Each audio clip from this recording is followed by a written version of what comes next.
Hi everyone, Mrs. Jones here, welcoming you back to my reading of Harry Potter and the Chamber of Secrets by J.K. Rowling. I'm in a little bit of a different setting today. I'm actually outside on my patio because it's so beautiful out. And as you can see, I ditched the robe. I don't think Harry Potter lived in Southern California and knew quite how hot it was. And I think he would understand because robes in Southern California in this time of year do not mix. So I'm just wearing my regular clothing, but I do have some very special guests with me today. My husband, John. Hello. And one of my great friends, Jorge. Hi, everyone. I'm so excited that both of them are returning to voice some great characters today. So sit back, relax, and tune in to Chapter 12, The Polyjuice Potion. They stepped off the stone staircase at the top, and Professor McGonagall rapped on the door. It opened silently, and they entered. Professor McGonagall told Harry to wait and left him there alone. Harry looked around. One thing was certain. All of the teachers' offices Harry had visited so far this year, Dumbledore's was by far the most interesting.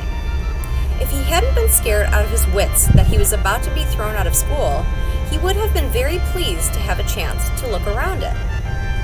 It was a large and beautiful circular room, full of funny little noises. A number of curious silver instruments stood on spindle-legged tables, whirring and emitting little puffs of smoke. The walls were covered with portraits of old headmasters and headmistresses, all of whom were snoozing gently in their frames. There was also an enormous claw-footed desk and, sitting on a shelf behind it, a shabby, tattered wizard's hat, the sorting hat. Harry hesitated. He cast a wary eye around the sleeping witches and wizards on the walls. Surely it couldn't hurt if he took the hat down and tried it on again, just to see, just to make sure it had put him in the right house. He walked quietly around the desk, lifted the hat from its shelf, and lowered it slowly onto his head.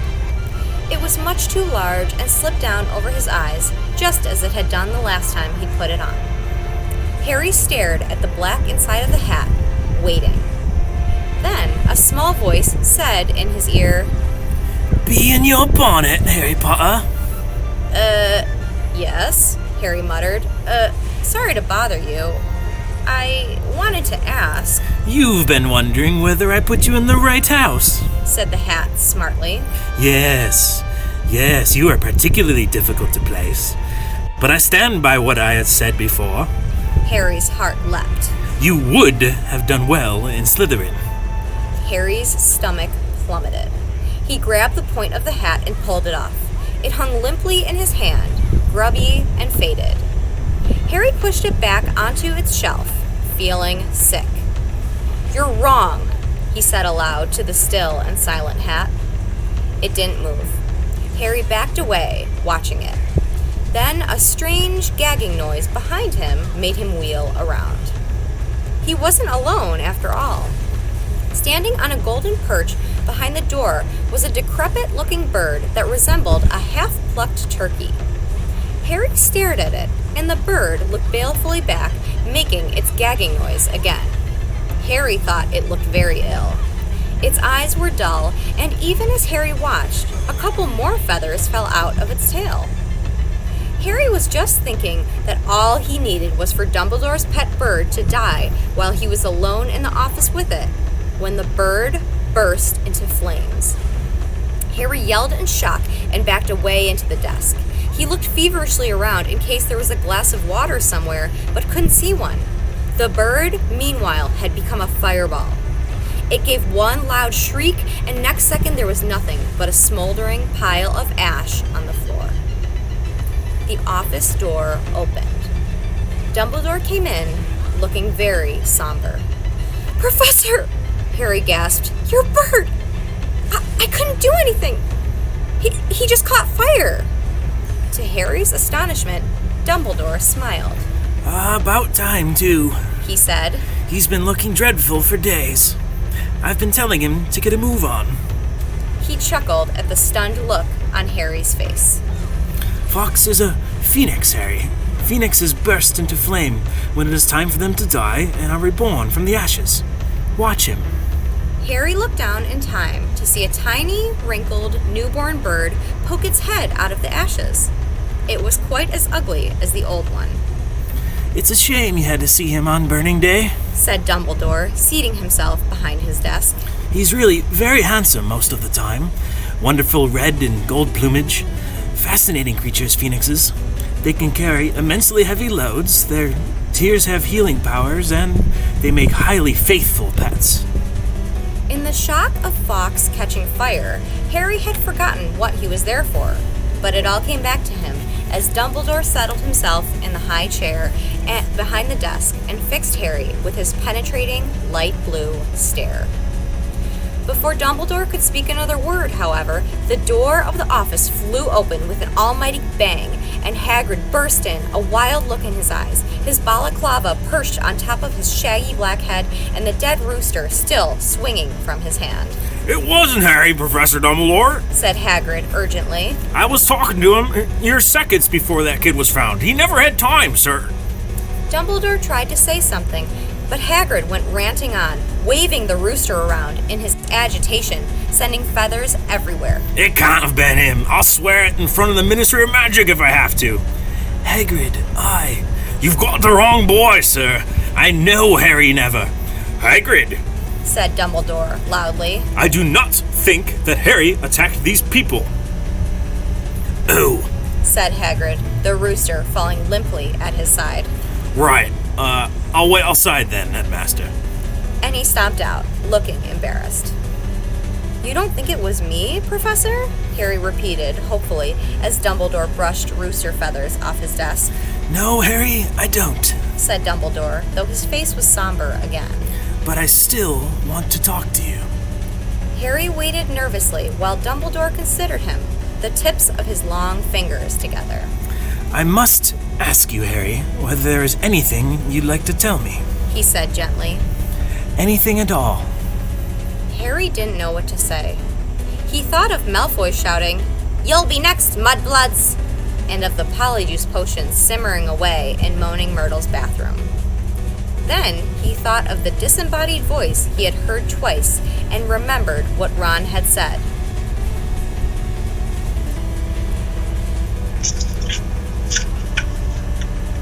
Hearing voices no one else can hear isn't a good sign, even in the wizarding world. He thought, too, about what everyone was saying about him and his growing dread that he was somehow connected with Salazar Slytherin. No, said Harry. There isn't anything, Professor. The double attack on Justin and nearly headless Nick turned what was hitherto been nervousness into real panic. Curiously, it was nearly headless Nick's fate that seemed to worry people most. What could possibly do that to a ghost? People asked each other. What terrible power could harm someone who was already dead? There was almost a stampede to book seats at the Hogwarts Express so that students could be home for Christmas.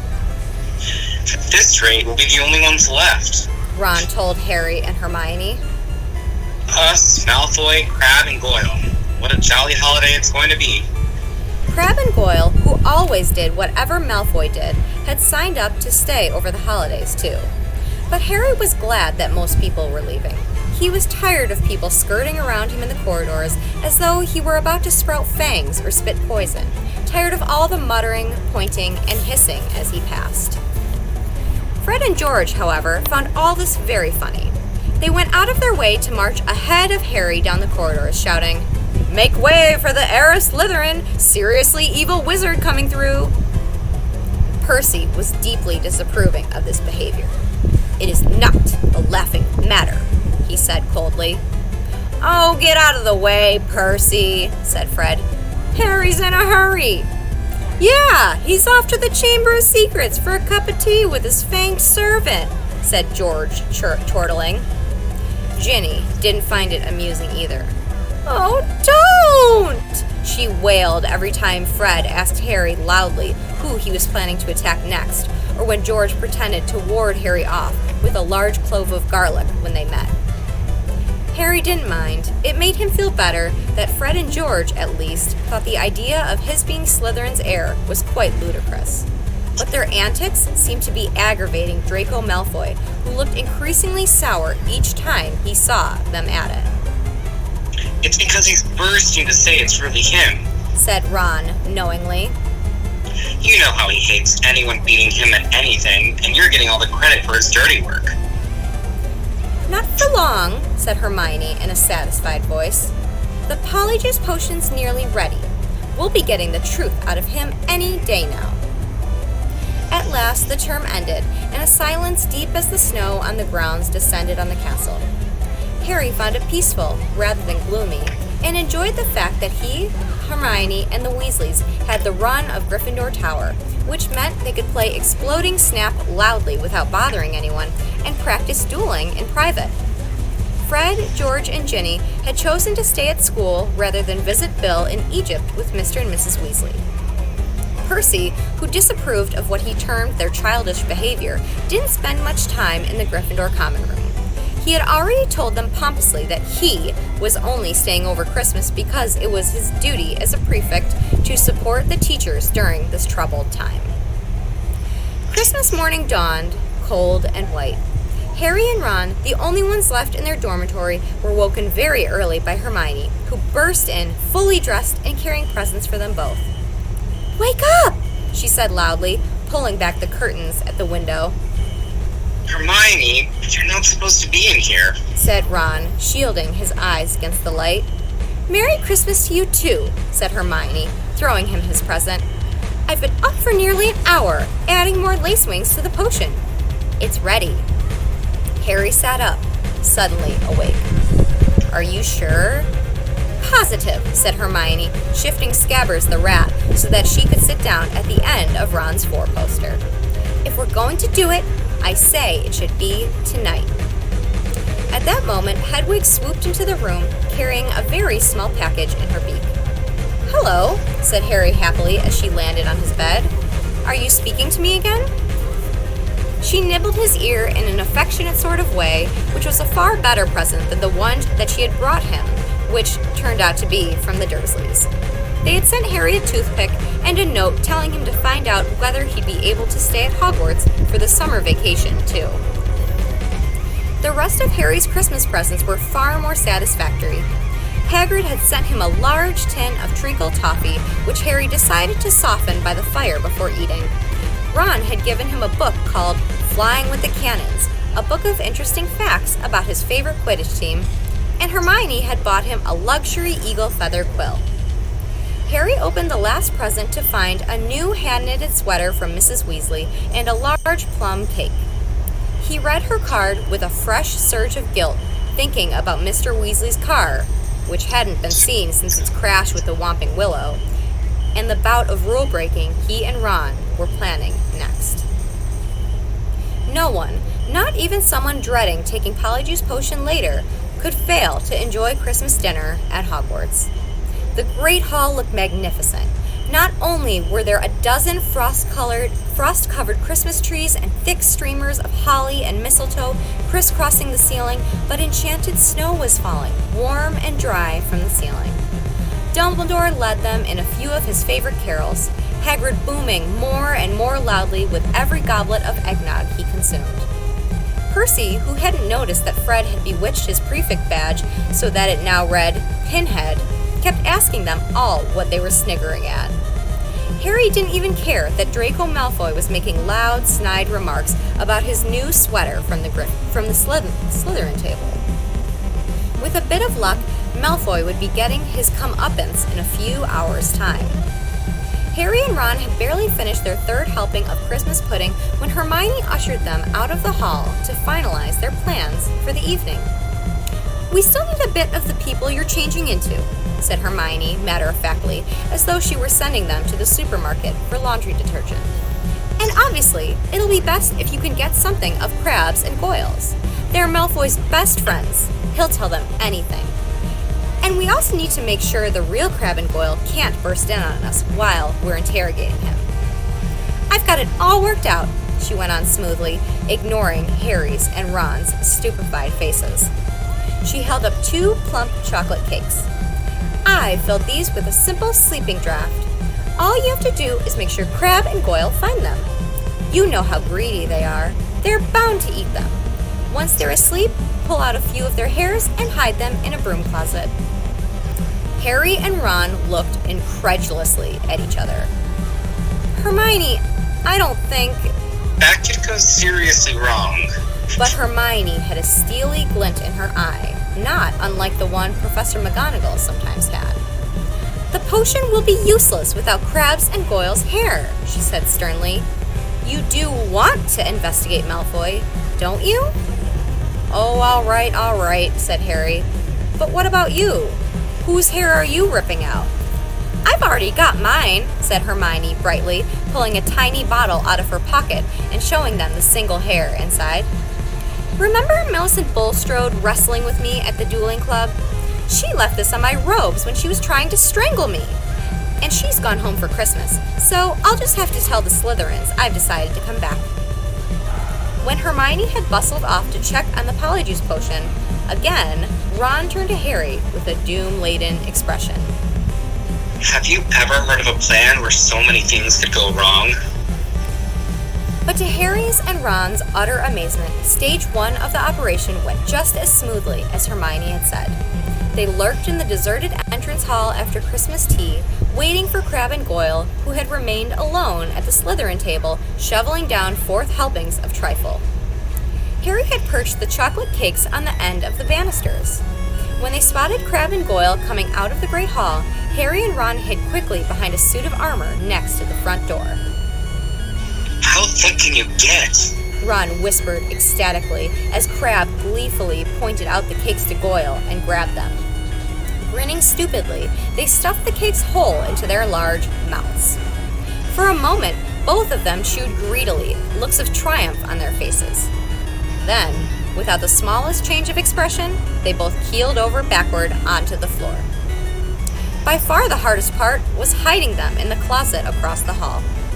Once they were safely stowed among the buckets and mops, Harry yanked out a couple of the bristles that covered Goyle's forehead, and Ron pulled out several of Crabbe's hairs. They also stole their shoes, because their own were far too small for Crabbe and Goyle-sized feet. Then, still stunned at what they had just done, they sprinted up to Moaning Myrtle's bathroom. They could hardly see for the thick black smoke issuing from the stall in which Hermione was stirring the cauldron. Pulling their robes up over their faces, Harry and Ron knocked softly on the door. Hermione? They heard the scrape of the lock, and Hermione emerged, shiny-faced and looking anxious. Behind her, they heard the gloop-gloop of the bubbling, gluttonous potion. 3 glass tumblers stood ready on the toilet seat. Did you get them? Hermione asked breathlessly. Harry showed her Goyle's hair. Good. And I sneaked these spare robes out of the laundry, Hermione said, holding up a small sack. You'll need bigger sizes once you're Crabbe and Goyle. The 3 of them stared into the cauldron. Close up, the potion looked like thick, dark mud, bubbling sluggishly. I'm sure I've done everything right, said Hermione, nervously rereading the splashed page of Moste Potente Potions. It looks exactly like the book says it should. Once we've drunk it, we'll have exactly an hour before we change back into ourselves. Now what? Ron whispered. We separate it into 3 glasses and add the hairs. Hermione ladled large dollops of the potion into each of the glasses. Then, her hand trembling, she shook Millicent Bulstrode's hair out of its bottle into the first glass. The potion hissed loudly like a boiling kettle and frothed madly. A second later, it had turned a sick sort of yellow. Ew, essence of Millicent Bulstrode, said Ron, eyeing it with loathing. Bet it tastes disgusting. Add yours then, said Hermione. Harry dropped Goyle's hair into the middle glass, and Ron put Crabbe's into the last one. Both glasses hissed and frothed. Goyle's turned the khaki color of a booger, Crabbe's a dark, murky brown. Hang on, said Harry as Ron and Hermione reached for their glasses. We'd better not all drink them in here. Once we turn into Crab and Goyle, we won't fit. And Millicent Bulstrode's no pixie, Good thinking. said Ron, unlocking the door. We'll take separate stalls. Careful not to spill a drop of his polyjuice potion, Harry slipped into the middle stall. Ready? He called. Ready? Came Ron's and Hermione's voices. 1, 2, 3.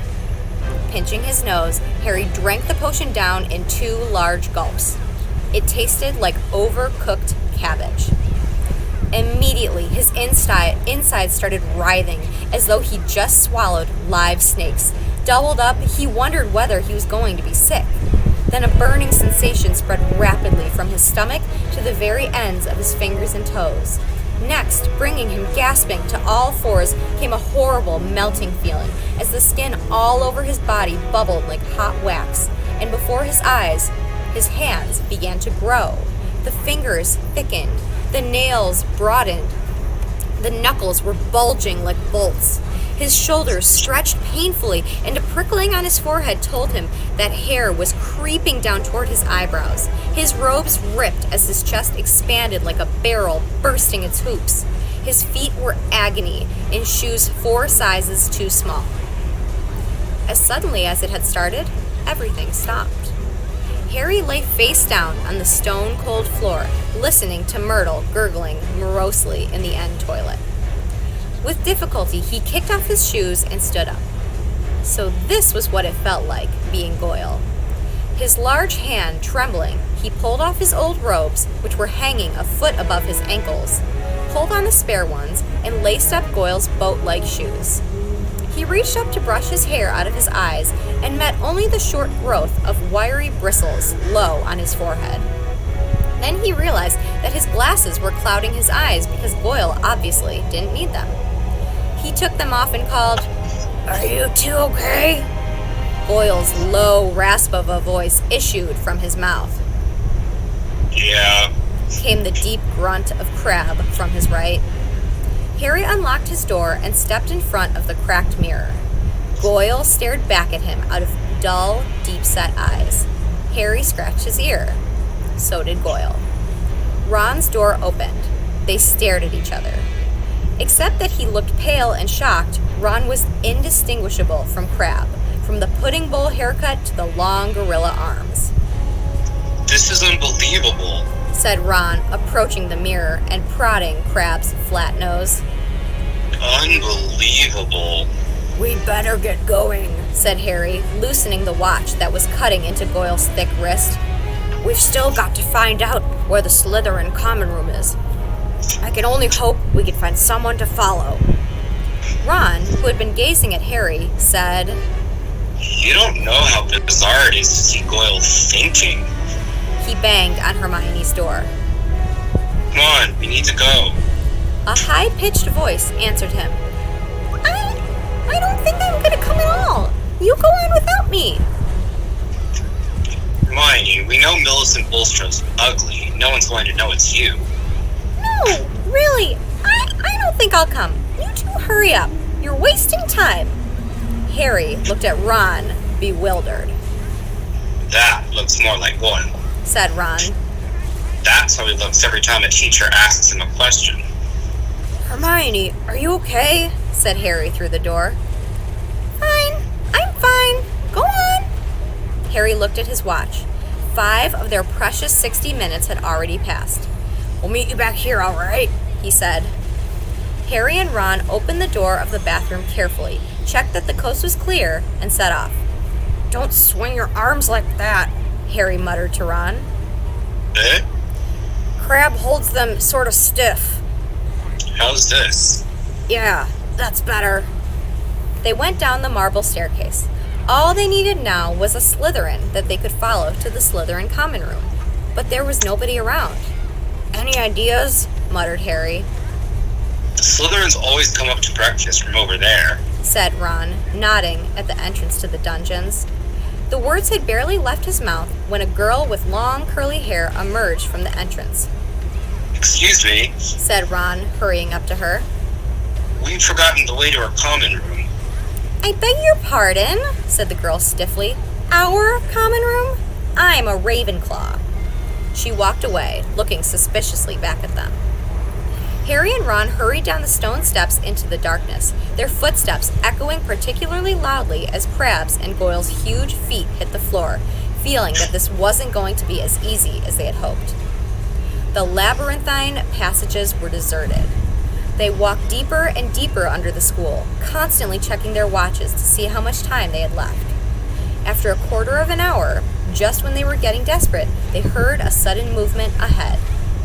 Ha! Said Ron excitedly. There's one of them now. The figure was emerging from a side room. As they hurried nearer, however, their hearts sank. It wasn't a Slytherin. It was Percy. What are you doing down here? Said Ron in surprise. Percy looked affronted. That, he said stiffly, is none of your business. It's Crabbe, isn't it? Oh, yeah, said Ron. Well, get off to your dormitories, said Percy sternly. It's not safe to go wandering around dark corridors these days. You are, Ron pointed out. I, said Percy, drawing himself up, am a prefect. Nothing's about to attack me. A voice suddenly echoed behind Harry and Ron. Draco Malfoy was strolling toward them, and for the first time in his life, Harry was pleased to see him. There you are, he drawled, looking at them. Have you two been pigging out in the Great Hall all this time? I've been looking for you. I want to show you something really funny. Malfoy glanced witheringly at Percy. And what are you doing down here, Weasley? He sneered. Percy looked outraged. You want to show a bit more respect to a school's prefect, he said. I don't like your attitude. Malfoy sneered and motioned for Harry and Ron to follow him. Harry almost said something apologetic to Percy, but caught himself just in time. He and Ron hurried after Malfoy, who said, as they turned into the next passage, that Peter Weasley... Percy, Ron corrected him automatically. Whatever, said Malfoy. I've noticed him sneaking around a lot lately, and I bet I know what he's up to. He thinks he's going to catch Slytherin's heir single-handed. He gave a short, derisive laugh. Harry and Ron exchanged excited looks. Malfoy paused by a stretch of bare, damp stone wall. What's the new password again? He said to Harry. Said Harry. Oh yeah, pure blood, said Malfoy, not listening, and a stone door concealed in the wall slid open. Malfoy marched through it, and Harry and Ron followed him. The Slytherin common room was a long, low underground room with rough stone walls and ceiling from which round, greenish lamps were hanging on chains. A fire was crackling under an elaborately carved mantelpiece ahead of them, and several Slytherins were silhouetted around it in high-backed chairs. Wait here, said Malfoy to Harry and Ron, motioning them to a pair of empty chairs set back from the fire. I'll go and get it. My father's just sent it to me. Wondering what Malfoy was going to show them, Harry and Ron sat down, doing their best to look at home. Malfoy came back a minute later, holding what looked like a newspaper clipping. He thrust it under Ron's nose. That'll give you a laugh, he said. Harry saw Ron's eyes widen in shock. He read the clipping quickly, gave a very forced laugh, and handed it to Harry. It had been clipped out of the Daily Prophet, and it said, Inquiry at the Ministry of Magic. Arthur Weasley, head of the Misuse of Muggle Artifacts Office, was today fined 50 galleons for bewitching a Muggle car. Mr. Lucius Malfoy, a governor of Hogwarts School of Witchcraft and Wizardry, where the enchanted car crashed earlier this year, called today for Mr. Weasley's resignation. Weasley had brought the ministry into disrepute, Mr. Malfoy told our reporter. He is clearly unfit to draw up our laws, and his ridiculous Muggle Protection Act should be scrapped immediately.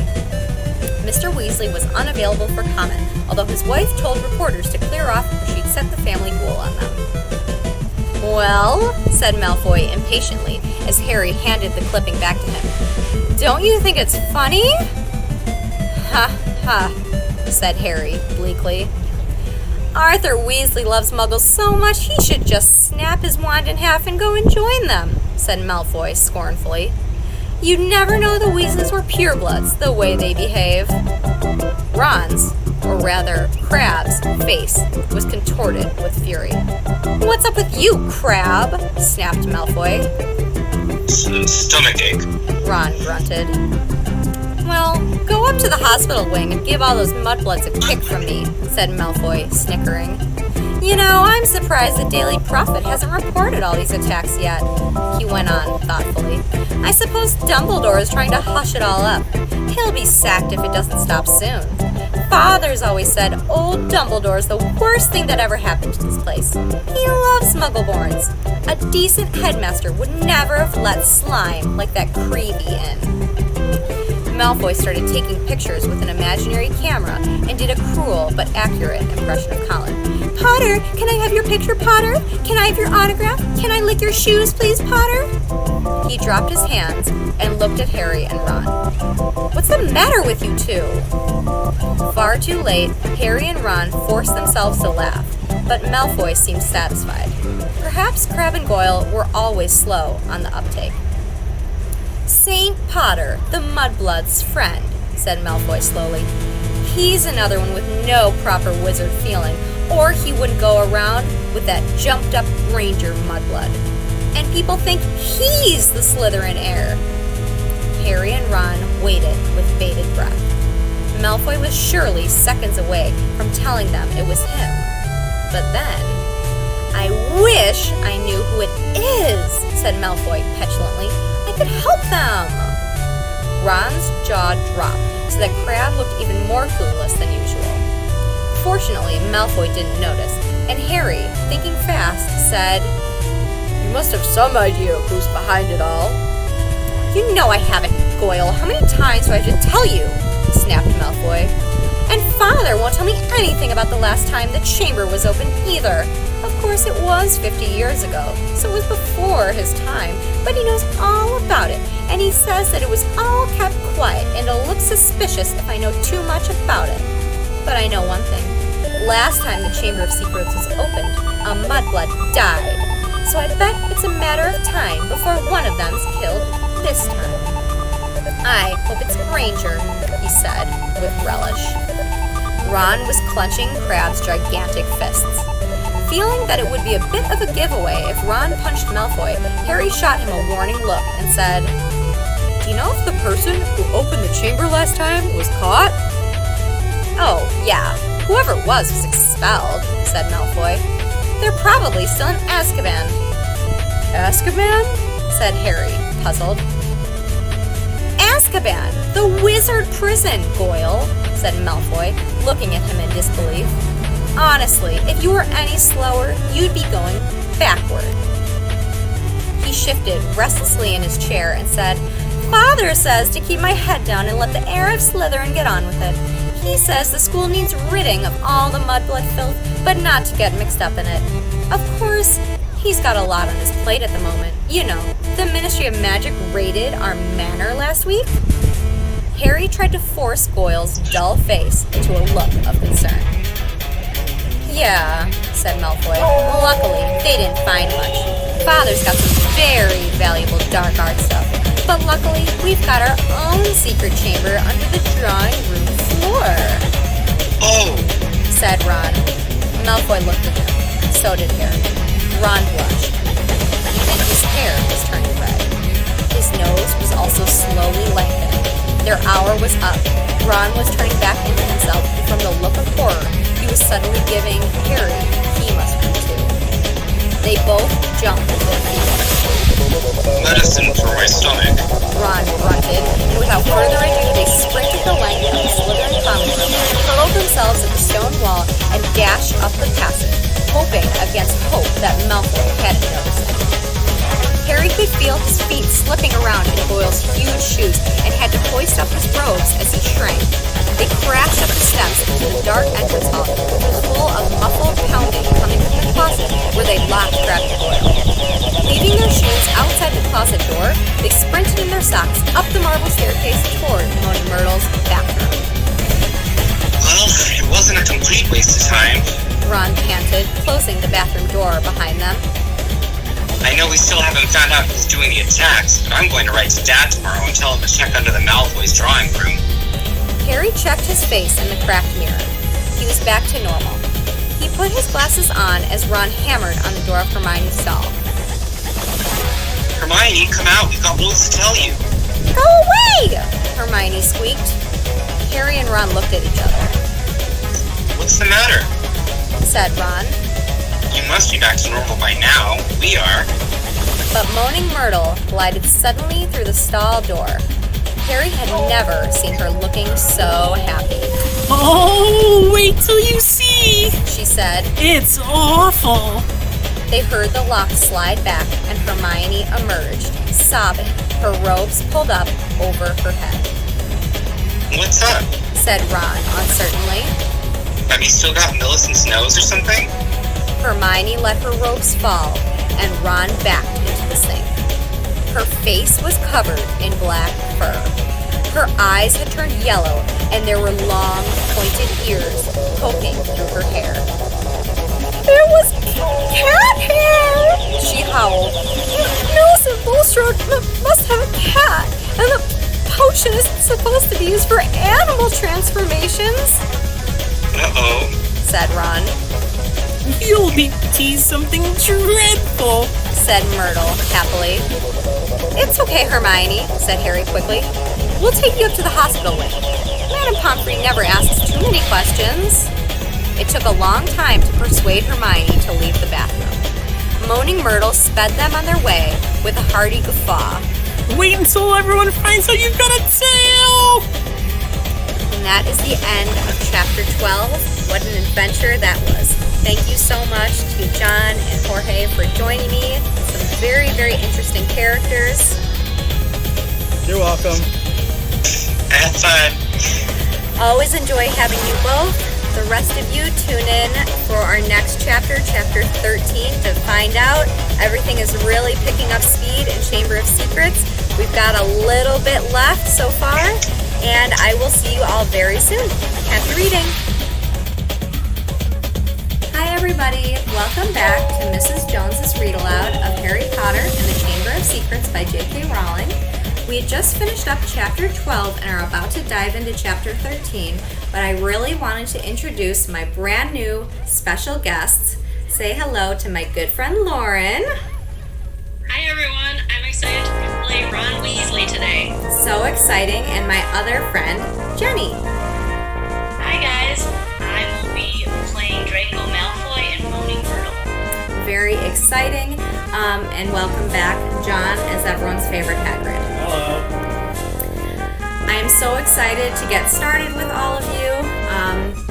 My two first-timers, welcome. Jenny calling in from New York City, staying very safe and healthy, and Lauren calling in from Buffalo, also staying safe and healthy.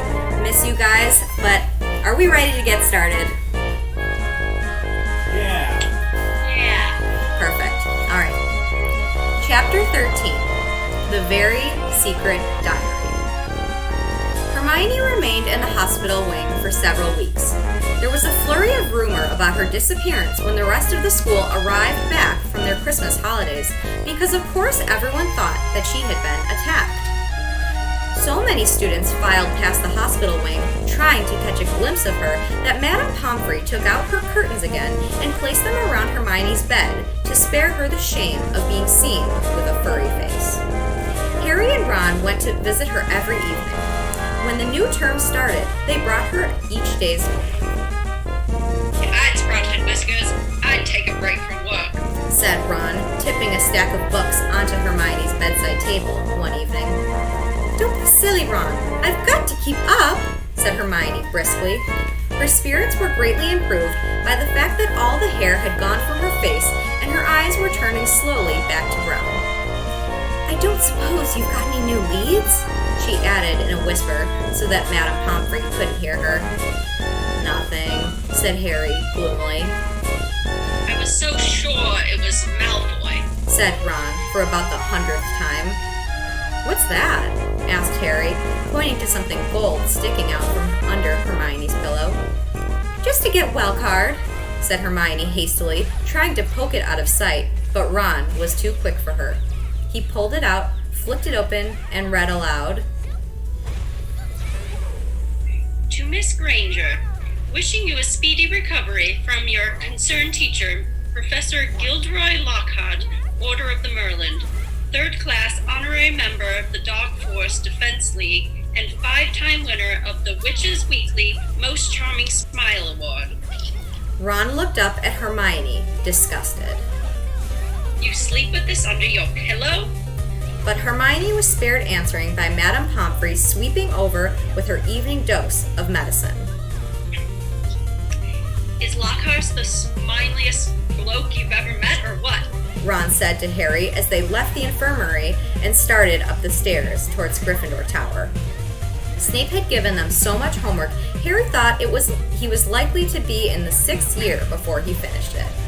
Ron was just saying he wished he had asked Hermione how many rat tails you were supposed to add to a hair-raising potion when an angry outburst from the floor above reached their ears. That's Filch, Harry muttered as they hurried up the stairs and paused out of sight, listening hard.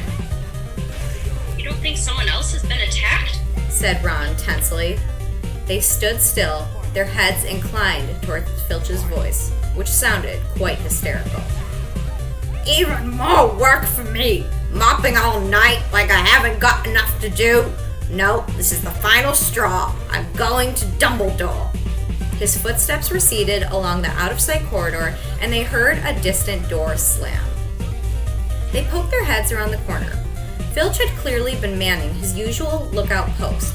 They were once again on the spot where Mrs. Norris had been attacked. They saw at a glance what Filch had been shouting about. A great flood of water stretched over half the corridor, and it looked as though it was still seeping from under the door of Moaning Myrtle's bathroom. Now that Filch had stopped shouting, they could hear Myrtle's wails echoing off the bathroom walls. Now what's up with her? Said Ron. Let's go and see, said Harry, and holding their robes over their ankles, they stepped through the great wash of water to the door bearing its out of order sign, ignored it as always, and entered. Moaning Myrtle was crying, if possible, louder and harder than ever before. She seemed to be hiding down her usual toilet. It was dark in the bathroom because the candles had been extinguished in the great rush of water that had left both walls and floor soaking wet. What's up, Myrtle? Said Harry. Who's that? Glugged Myrtle miserably. Come to throw something else at me. Harry waded across to her stall and said, Why would I throw something at you? Don't ask me, Myrtle shouted, emerging with a wave of yet more water, which splashed onto the already sopping floor. Here I am, minding my own business, and someone thinks it's funny to throw a book at me.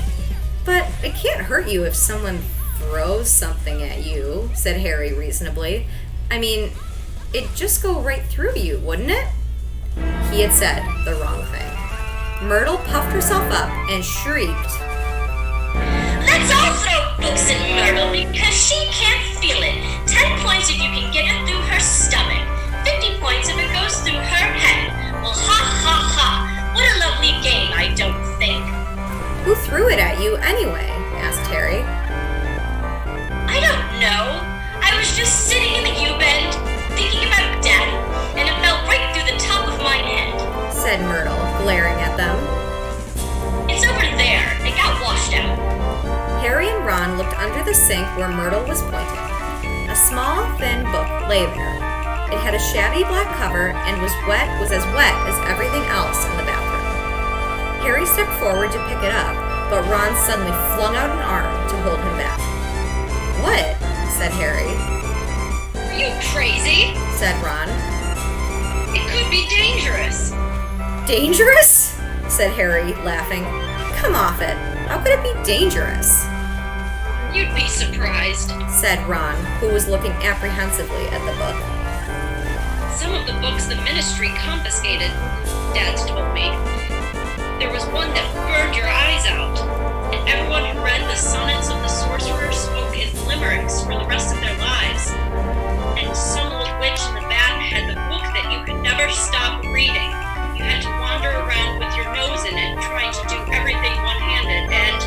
right, I've got the point, said Harry.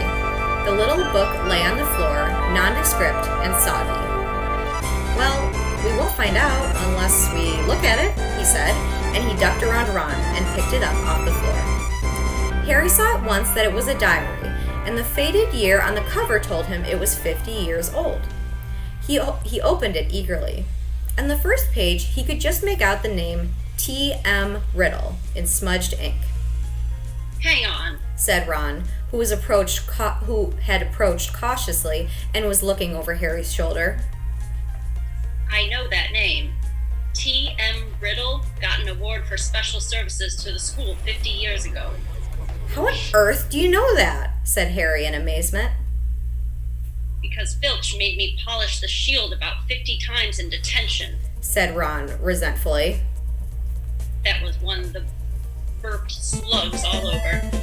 If you wiped slime off a name for an hour, you'd remember it too.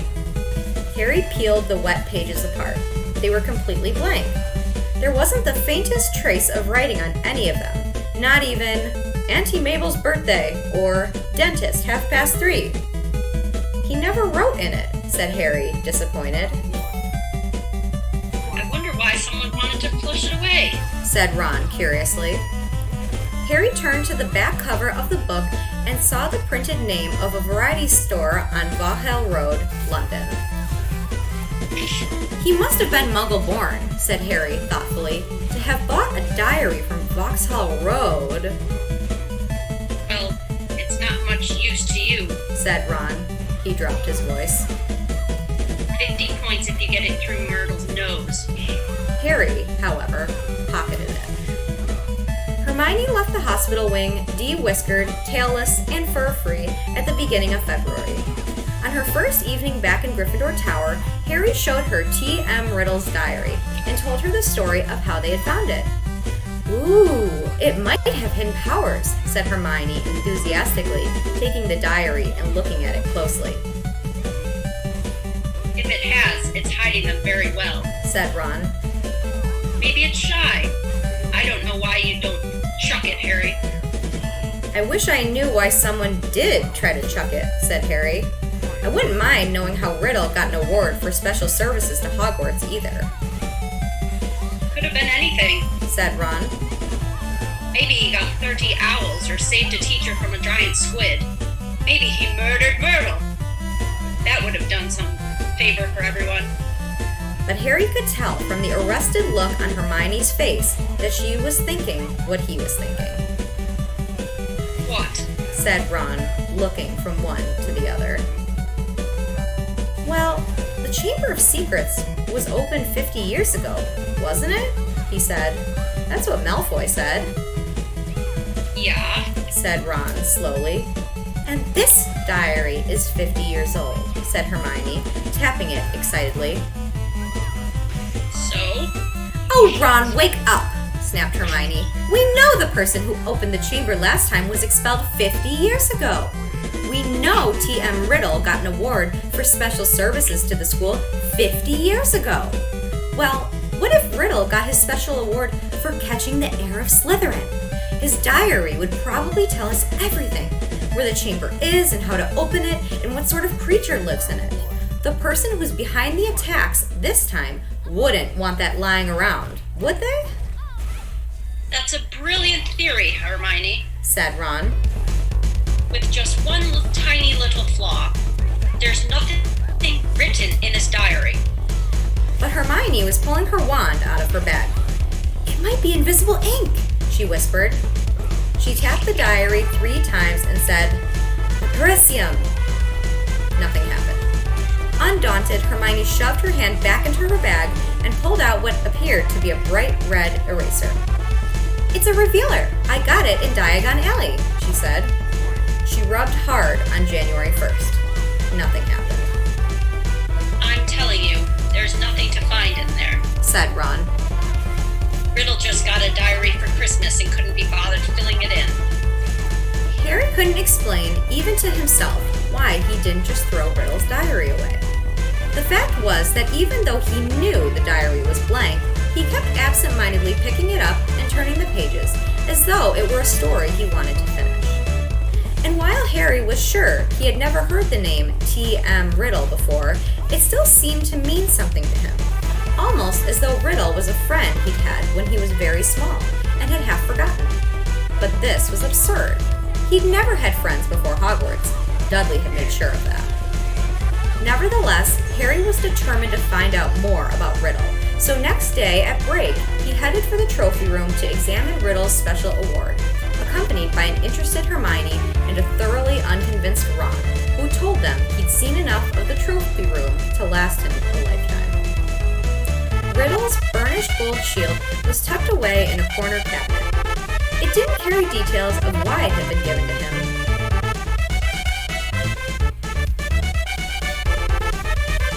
Good thing, too, or it'd be even bigger and I'd still be polishing it, said Ron. However, they did find Riddle's name on an old medal for magical merit and on a list of old head boys. He sounds like Percy, said Ron, wrinkling his nose in disgust. Perfect, head boy, probably top of every class. You say that like it's a bad thing, said Hermione in a slightly hurt voice. The sun had now begun to shine weakly on Hogwarts again. Inside the castle, the mood had grown more hopeful. There had been no more attacks since those on Justin and nearly headless Nick, and Madame Pomfrey was pleased to report that the mandrakes were becoming moody and secretive, meaning that they were fast leaving childhood. The moment their acne clears up, they'll be ready for repotting again, Harry heard her telling Filch kindly one afternoon, and after that, it won't be long until we're cutting them up and stewing them. You'll have Mrs. Norris back in no time. Perhaps the heir of Slytherin had lost his or her nerve, thought Harry. It must be getting riskier and riskier to open the Chamber of Secrets, with the school so alert and suspicious. Perhaps the monster, whatever it was even now settling itself down to hibernate for another 50 years. Ernie Macmillan of Hufflepuff didn't take this cheerful view. He was still convinced that Harry was the guilty one, that he had given himself away at the dueling club. Peeves wasn't helping matters. He kept popping up in the crowded corridor singing, "Oh, Potter, you rotter!" now with a dance routine to match. Gilderoy Lockhart seemed to think he himself had made the attack stop. Harry overheard him telling Professor McGonagall so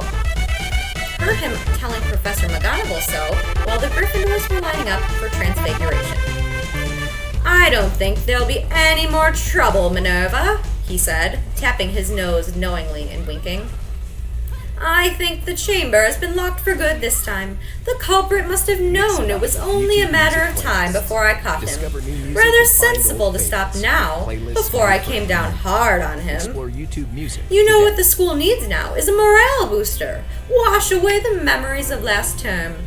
I won't say any more just now, but I think I know just the thing." He tapped his nose again and strode off. Lockhart's idea of a morale booster became clear at breakfast time on February 14th. Harry hadn't had much sleep because of a late-running Quidditch practice the night before, and he hurried down to the Great Hall, slightly late. He thought for a moment that he'd walked through the wrong doors. The walls were all covered with large, lurid pink flowers. Worse still, heart-shaped confetti was falling from the pale blue ceiling. Harry went over to the Gryffindor table where Ron was sitting, looking sickened, and Hermione seemed to have been overcome with giggles. "What's going on?" Harry asked them, sitting down and wiping confetti off his bacon. Ron pointed to the teacher's table, apparently too disgusted to speak. Lockhart, wearing lurid pink robes to match the decorations, was waving for silence. The teachers on either side of him were looking stony-faced. From where he sat, Harry could see a muscle going in Professor McGonagall's cheek. Snape looked as though someone had just fed him a large beaker of Skelegro. "Happy Valentine's Day!" Lockhart shouted. "And may I thank the 46 people who have so far sent me cards? Yes, I have taken the liberty of arranging this little surprise for you all. And it doesn't end here." Lockhart clapped his hands, and through the doors to the entrance hall marched a dozen surly-looking dwarfs. Not just any dwarfs, however. Lockhart had them all wearing golden wings and carrying harps. "My friendly card-carrying cupids," beamed Lockhart. "They will be roving around the school today delivering your valentines, and the fun doesn't stop here.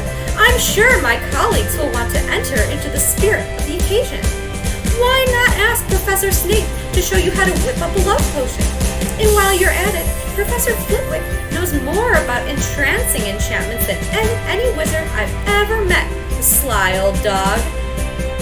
Professor Flitwick buried his face in his hands. Snape was looking as though the first person to ask him for a love potion would be force-fed poison.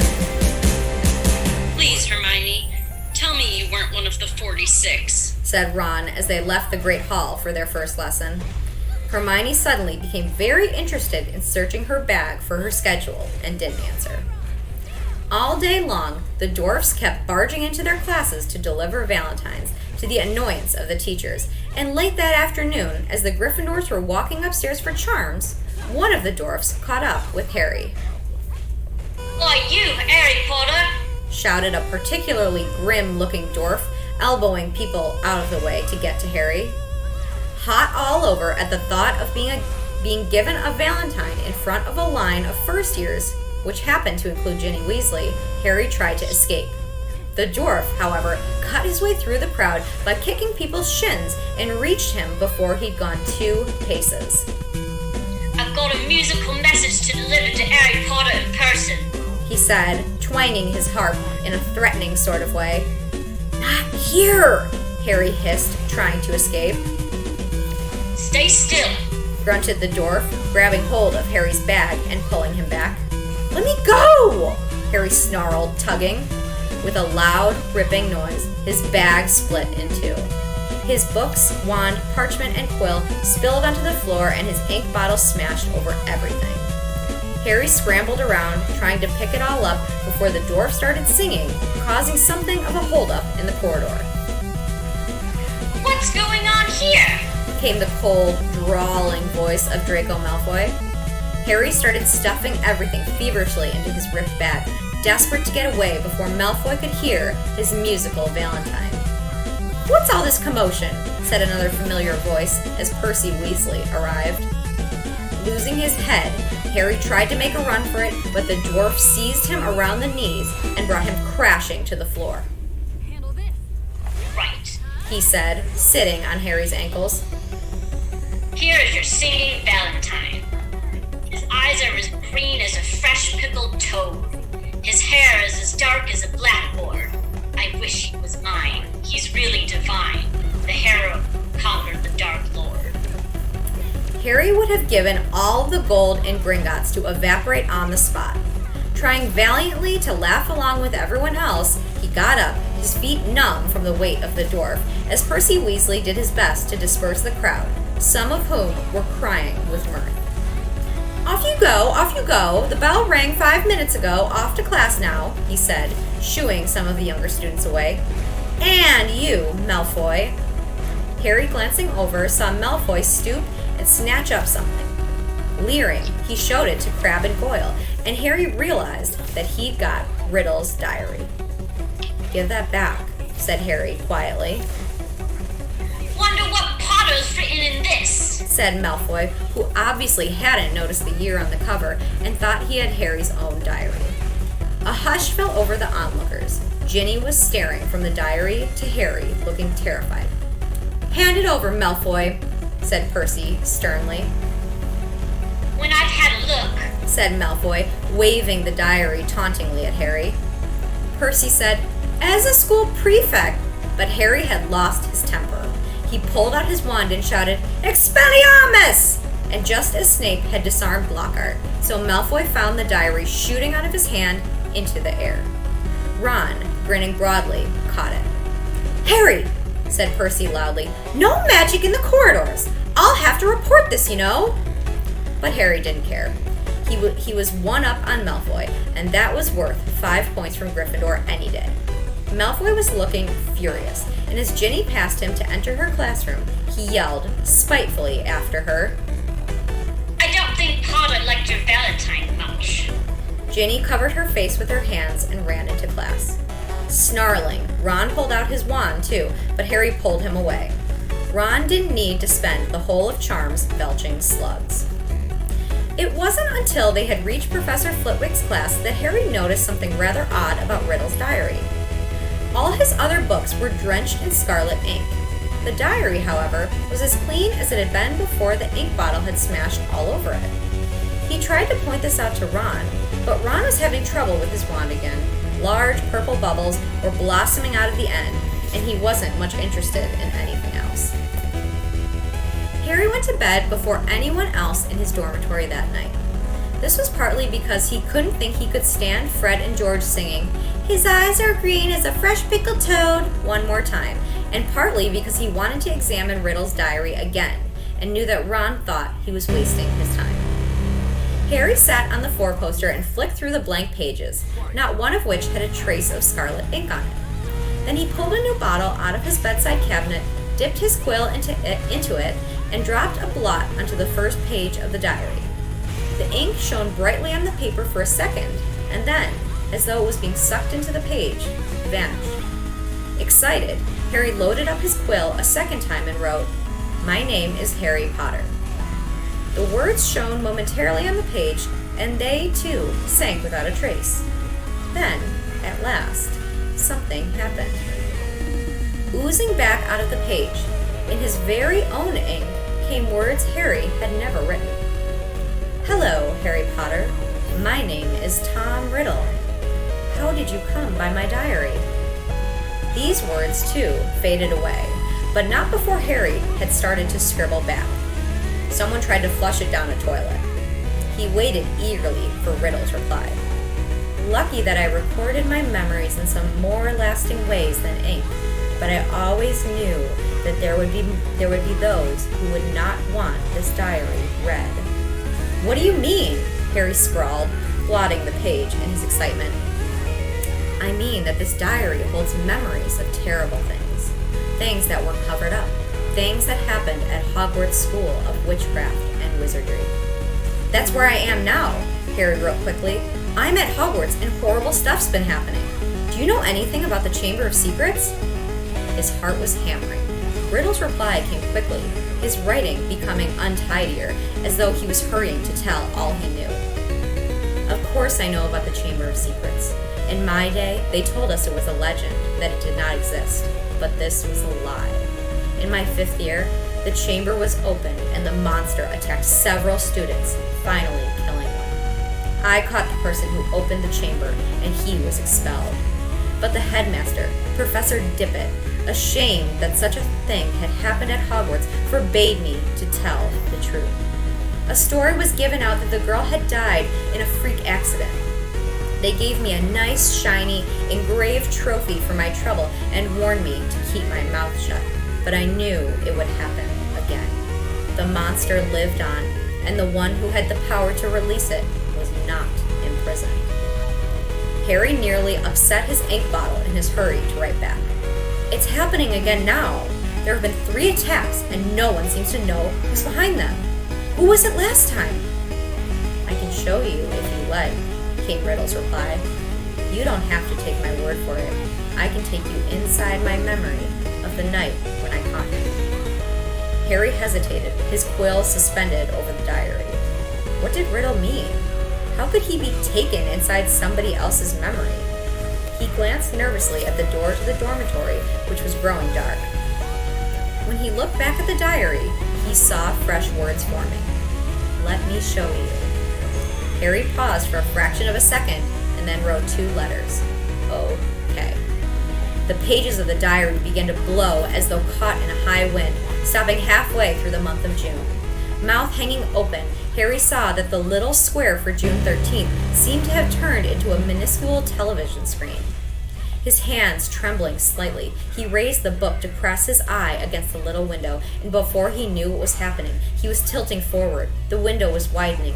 He felt his body leave his bed, and he was pitched headfirst through the opening in the page into a whirl of color and shadow. He felt his feet hit solid ground and stood, shaking, as the blurred shapes around him came suddenly into focus.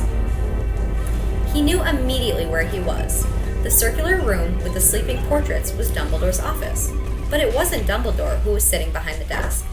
A wizened, frail-looking wizard, bald except for a few wisps of white hair, was reading a letter by candlelight. Harry had never seen this man before. "I'm sorry," he said shakily. "I didn't mean to butt in." But the wizard didn't look up. He continued to read, frowning slightly. Harry drew nearer to the desk and stammered, I'll just go, shall I?" Still, the wizard ignored him. He didn't seem to have heard him. Thinking that the wizard might be deaf, Harry raised his voice. "Sorry I disturbed you. I'll go now," he half shouted.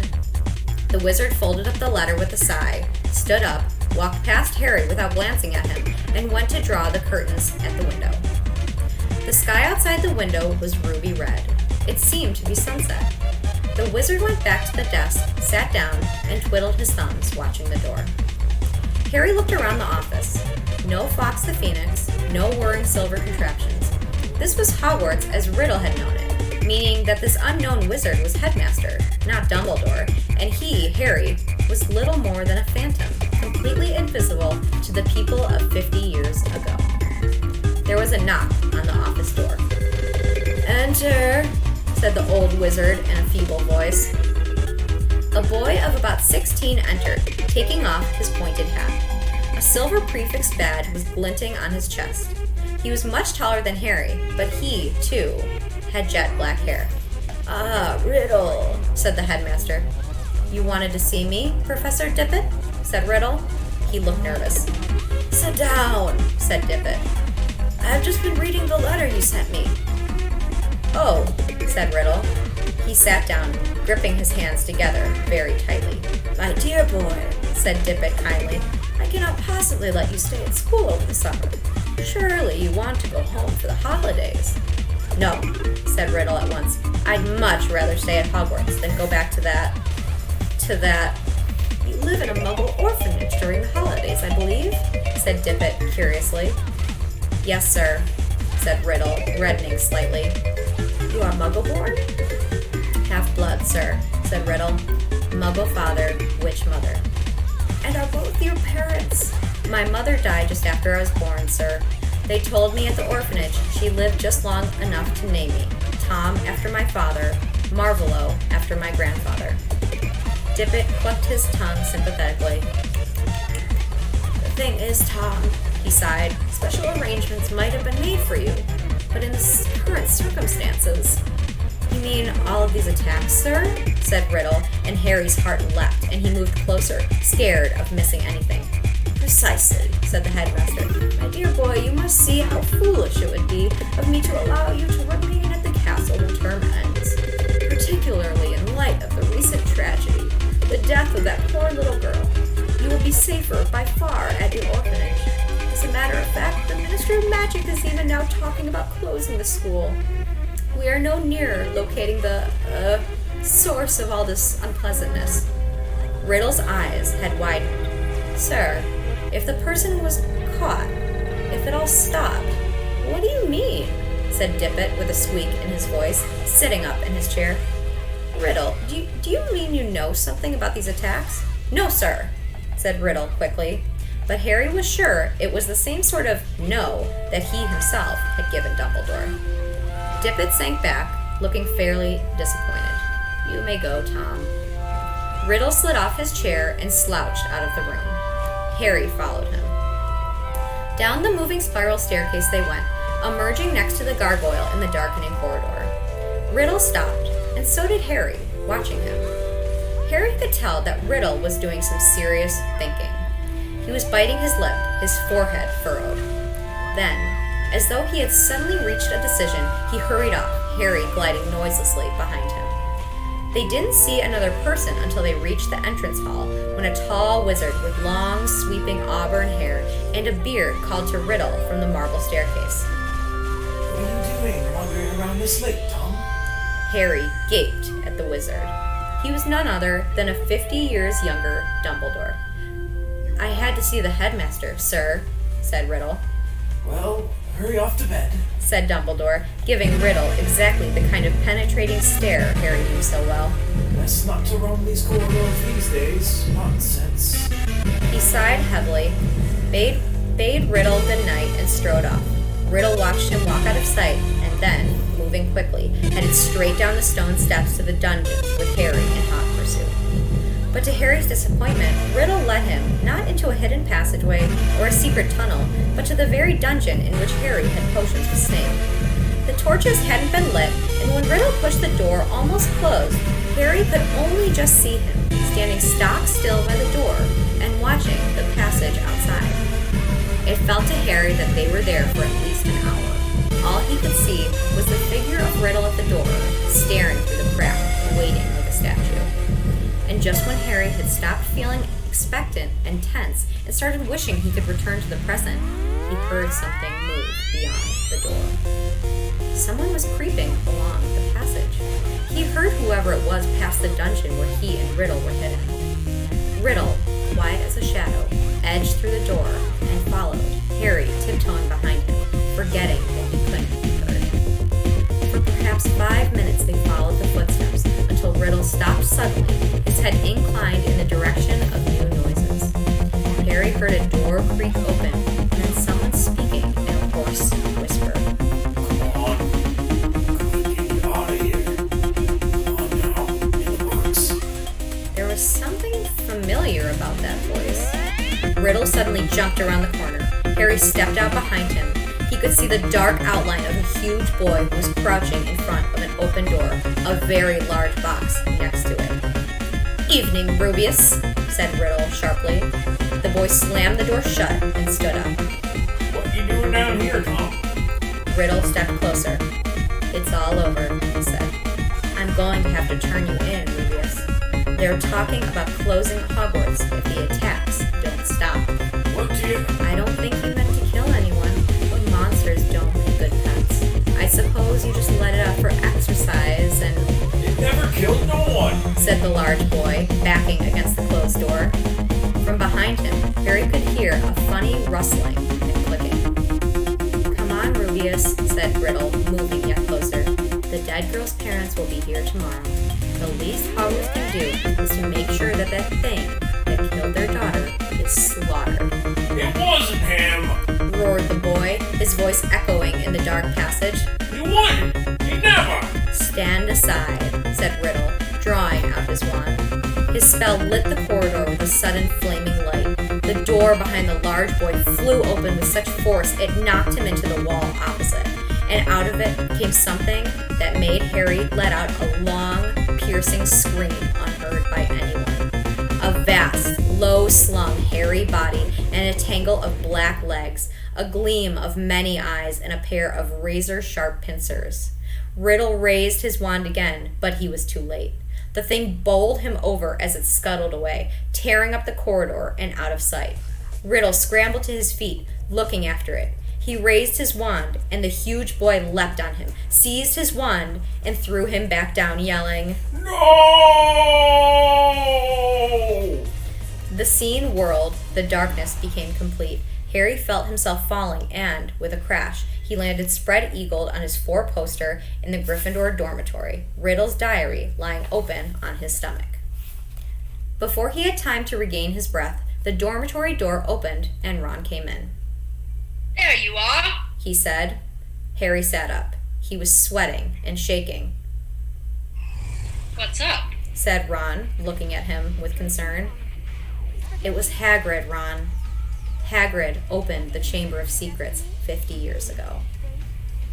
And that is the end of Chapter 13. I want to thank all of my wonderful special guests for joining me. Thank you all for calling in. I really appreciated it. You're welcome. Yay! And for the rest of us, now that we think we know who opened the Chamber of Secrets, tune in tomorrow for Chapter 14. And until then, happy reading! Hi everybody, this is Jones here welcoming you back to my reading of Harry Potter and the Chamber of Secrets. I know we've been on a brief hiatus, but we're back now with Chapter 14. Today I have 3 special guests with me, all people who have read before. Please welcome back Jess and Chris from Buffalo, New York. Hello, I'll be Ron and Lucius today. Hello, I'll be Hermione and Fudge. Wonderful. Fudge, a new character for us. And my husband John playing Hagrid. And Dumbledore. And Dumbledore, I apologize. Hello. Welcome back. All right, friends, are we ready to get started? Ready. Yeah. Excellent. Chapter 14, Cornelius Fudge. Harry, Ron, and Hermione had always known that Hagrid had an unfortunate liking for large and monstrous creatures. During their first year at Hogwarts, he had tried to raise a dragon in his little wooden house, and it would be a long time before they forgot the giant three-headed dog he christened Fluffy. And if, as a boy, Hagrid had heard that a monster was hidden somewhere in the castle, Harry was sure he'd have gone to any lengths for a glimpse of it. He'd probably thought it was a shame that the monster had been cooped up for so long, and thought it deserved the chance to stretch its many legs. Harry could just imagine the 13-year-old Hagrid trying to fit a leash and collar on it. But he was equally certain that Hagrid would never have meant to kill anybody. Harry half wished he hadn't found out how to work Riddle's diary. Again and again, Ron and Hermione made him recount what he'd seen, until he was heartily sick of telling them, and sick of the long, circular conversations that followed. Riddle might have got the wrong person. Said Hermione. Maybe it was some other monster that was attacking people. How many monsters do you think this place can hold? Ron asked, dully. We always knew Hagrid had been expelled, said Harry miserably, and the attacks must have stopped after Hagrid was kicked out. Otherwise, Riddle wouldn't have gotten his award. Ron tried a different tack. Riddle does sound like Percy. Who asked him to squeal on Hagrid anyway? But the monster had killed someone, Ron. Said Hermione. And Riddle was going to go back to some Muggle orphanage if they closed Hogwarts, said Harry. I don't blame him for wanting to stay here. You met Hagrid down Nocturne Alley, didn't you, Harry? He was buying a flesh-eating slug repellent, said Harry quickly. The three of them fell silent. After a long pause, Hermione voiced the naughtiest question of all in a hesitant voice. Do you think we should go and ask Hagrid about it all? That'd be a cheerful visit. Said Ron. Hello, Hagrid. Tell us, have you been setting anything Mad and Harry loose in the castle lately? In the end, they decided that they would not say anything to Hagrid unless there was another attack. And as more and more days went by with no whisper from the disembodied voice, they became hopeful that they would never need to talk to him about why he had been expelled. It was now nearly 4 months since Justin and nearly headless Nick had been petrified, and nearly everybody seemed to think that the attacker, whoever it was, had retired for good. Peeves had finally got bored of his "Oh, Potter, you rotter" song. Ernie Macmillan asked Harry, quite politely, to pass a bucket of leaping toadstools in herbology one day, and in March, several of the mandrakes threw a loud and raucous party in Greenhouse 3. This made Professor Sprout very happy. The moment they start trying to move into each other's pots, we'll know they're fully mature, she told Harry. Then we'll be able to revive those poor people in the hospital wing. The second years were given something new to think about during their Easter holiday. The time had come to choose their subjects for the third year, a matter that Hermione, at least, took very seriously. It could affect our whole future. She told Harry and Ron as they pored over lists of new subjects, marking them with checks. I just want to give up potions, said Harry. We can't. Said Ron gloomily. We keep all our old subjects or out-of-ditch defense against the dark arts. But that's very important. Said Hermione, shocked. Not the way Lockhart teaches it. Said Ron.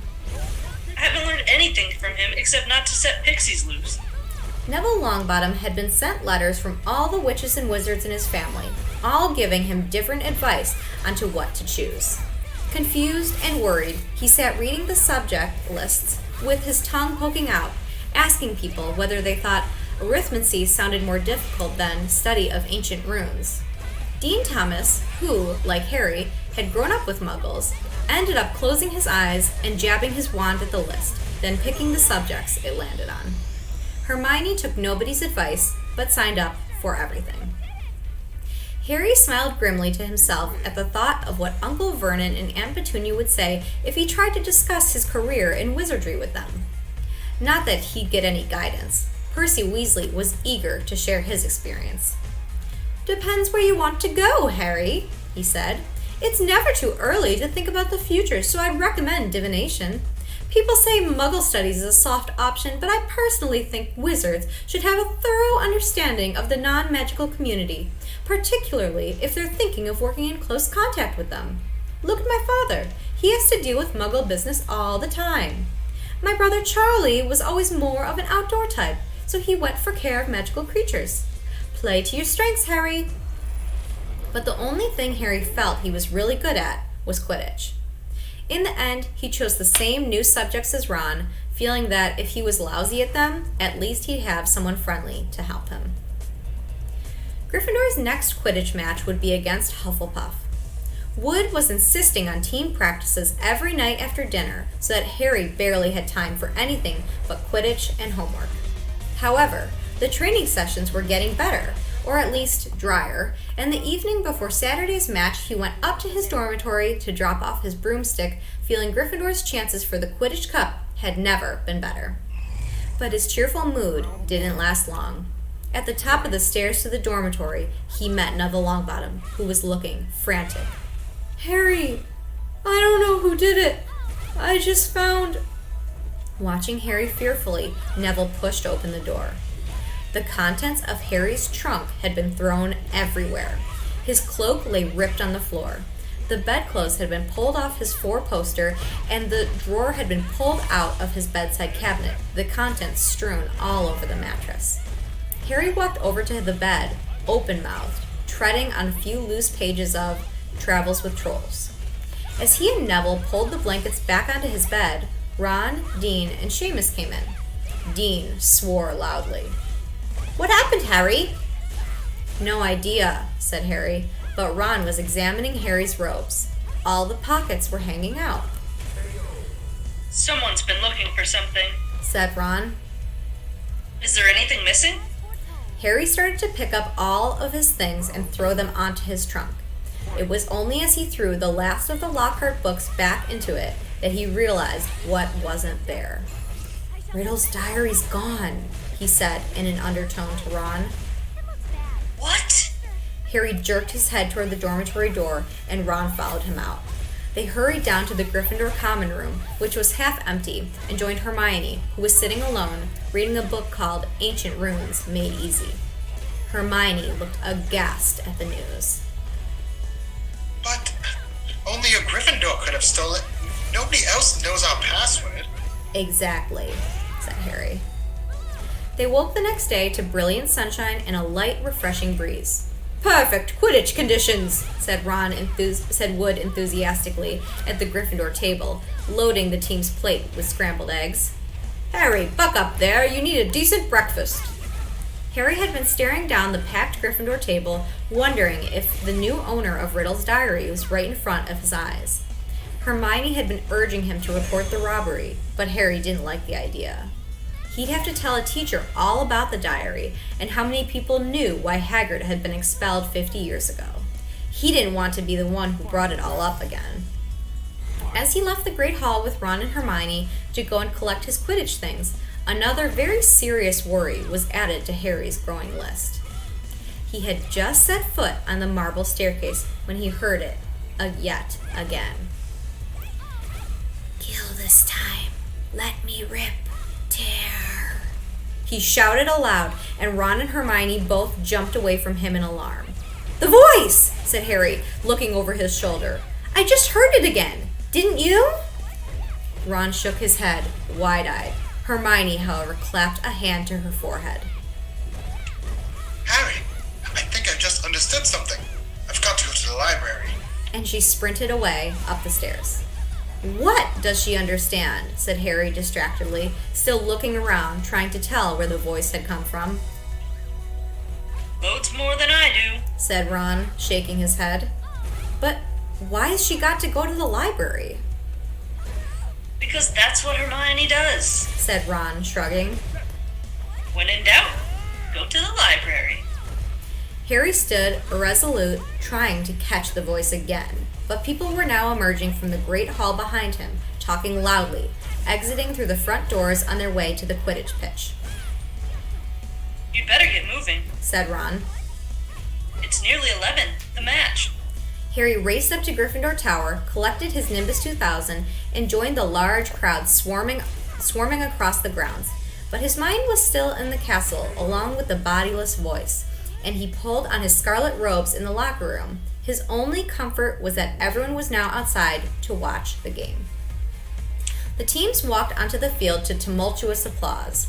Oliver Wood took off for a warm-up flight around the goalposts. Madam Hooch released the balls. The Hufflepuffs, who played in canary yellow, were standing in a huddle, having a last-minute discussion of tactics. Harry was just mounting his broom when Professor McGonagall came half marching, half running across the pitch, carrying an enormous purple megaphone. Harry's heart dropped like a stone. "This match has been cancelled," Professor McGonagall called through the megaphone, addressing the packed stadium. There were boos and shouts. Oliver Wood, looking devastated, landed and ran toward Professor McGonagall without getting off his broomstick. "But Professor," he shouted, "we've got to play! The cup! Professor! Gryffindor!" Professor McGonagall ignored him and continued to shout through her megaphone. "All students are to make their way back to the house common rooms, where the heads of house will give them further information. As quickly as you can, please." Then she lowered her megaphone and beckoned Harry over to her. "Potter, I think you'd better come with me." Wondering how she could possibly suspect him this time, Harry saw Ron detach himself from the complaining crowd. He came running up to them as they set off toward the castle. To Harry's surprise, Professor McGonagall didn't object. "Yes, perhaps you'd better come too, Weasley." Some of the students swarming around them were grumbling about the match being canceled. Others looked worried. Harry and Ron followed Professor McGonagall back into the school and up the marble staircase. But they weren't taken to anybody's office this time. "This will be a bit of a shock," said Professor McGonagall in a surprisingly gentle voice as they approached the infirmary. "There's been another attack. Another double attack." Harry's insides did a horrible somersault. Professor McGonagall pushed the door open, and he and Ron entered. Madame Pomfrey was bending over a sixth-year girl with long, curly hair. Harry recognized her as the Ravenclaw they'd accidentally asked for directions to the Slytherin common room. And on the bed next to her was... "Hermione!" Ron groaned. Hermione lay utterly still, her eyes open and glassy. "They were found near the library," said Professor McGonagall. "I don't suppose either of you can explain this? It was on the floor next to them." She was holding up a small, circular mirror. Harry and Ron shook their heads, both staring at Hermione. "I will escort you back to Gryffindor Tower," said Professor McGonagall heavily. "I need to address the students in any case." "All students will return to their house common rooms by 6 o'clock in the evening. No student is to leave the dormitories after that time. You will be escorted to each lesson by a teacher. No student is to use the bathroom unaccompanied by a teacher. All further Quidditch training and matches are to be postponed. There will be no more evening activities." The Gryffindors packed inside the common room listened to Professor McGonagall in silence. She rolled up the parchment from which she had been reading and said, in a somewhat choked voice, "I need hardly add that I have rarely been so distressed. It is likely that the school will be closed unless the culprit behind these attacks is caught. I would urge anyone who thinks they might know something about them to come forward." She climbed somewhat awkwardly out of the portrait hole, and the Gryffindors began talking immediately. "That's 2 Gryffindors down, not counting a Gryffindor ghost, 1 Ravenclaw, and 1 Hufflepuff," said the Weasley twins' friend, Lee Jordan, counting on his fingers. "Haven't any of the teachers noticed that the Slytherins are all safe? Isn't it obvious all this stuff's coming from Slytherin? The heir of Slytherin, the monster of Slytherin. Why don't they just chuck all the Slytherins out?" he roared, to nods and scattered applause. Percy Weasley was sitting in a chair behind Lee, but for once he didn't seem keen to make his views heard. He was looking pale and stunned. Percy's in shock, George told Harry quietly. That Ravenclaw girl, Penelope Clearwater, she's a prefect. I don't think he thought the monster would dare attack a prefect. But Harry was only half listening. He didn't seem to be able to get rid of the picture of Hermione laying on the hospital bed as though carved out of stone. And if the culprit wasn't caught soon, he was looking at a lifetime back with the Dursleys. Tom Riddle had turned Hagrid in because he was faced with the prospect of a Muggle orphanage if the school closed. Harry now knew exactly how he had felt. What are we going to do? Said Ron quietly in Harry's ear. Do you think they suspect Hagrid? We've got to go and talk to him, said Harry, making up his mind. I can't believe it's him this time, but if he set the monster loose last time, he'll know how to get inside the Chamber of Secrets. And that's a start. But McGonagall said we've got to stay in our tower unless we're in class. I think, said Harry, more quietly still, it's time to get my dad's old cloak out again. Harry had inherited just one thing from his father, a long and silvery invisibility cloak. It was their only chance of sneaking out of the school to visit Hagrid without anyone knowing about it. They went to bed at the usual time, waited until Neville, Dean, and Seamus had stopped discussing the Chamber of Secrets, and finally fallen asleep, then got up, dressed again, and threw the cloak over themselves.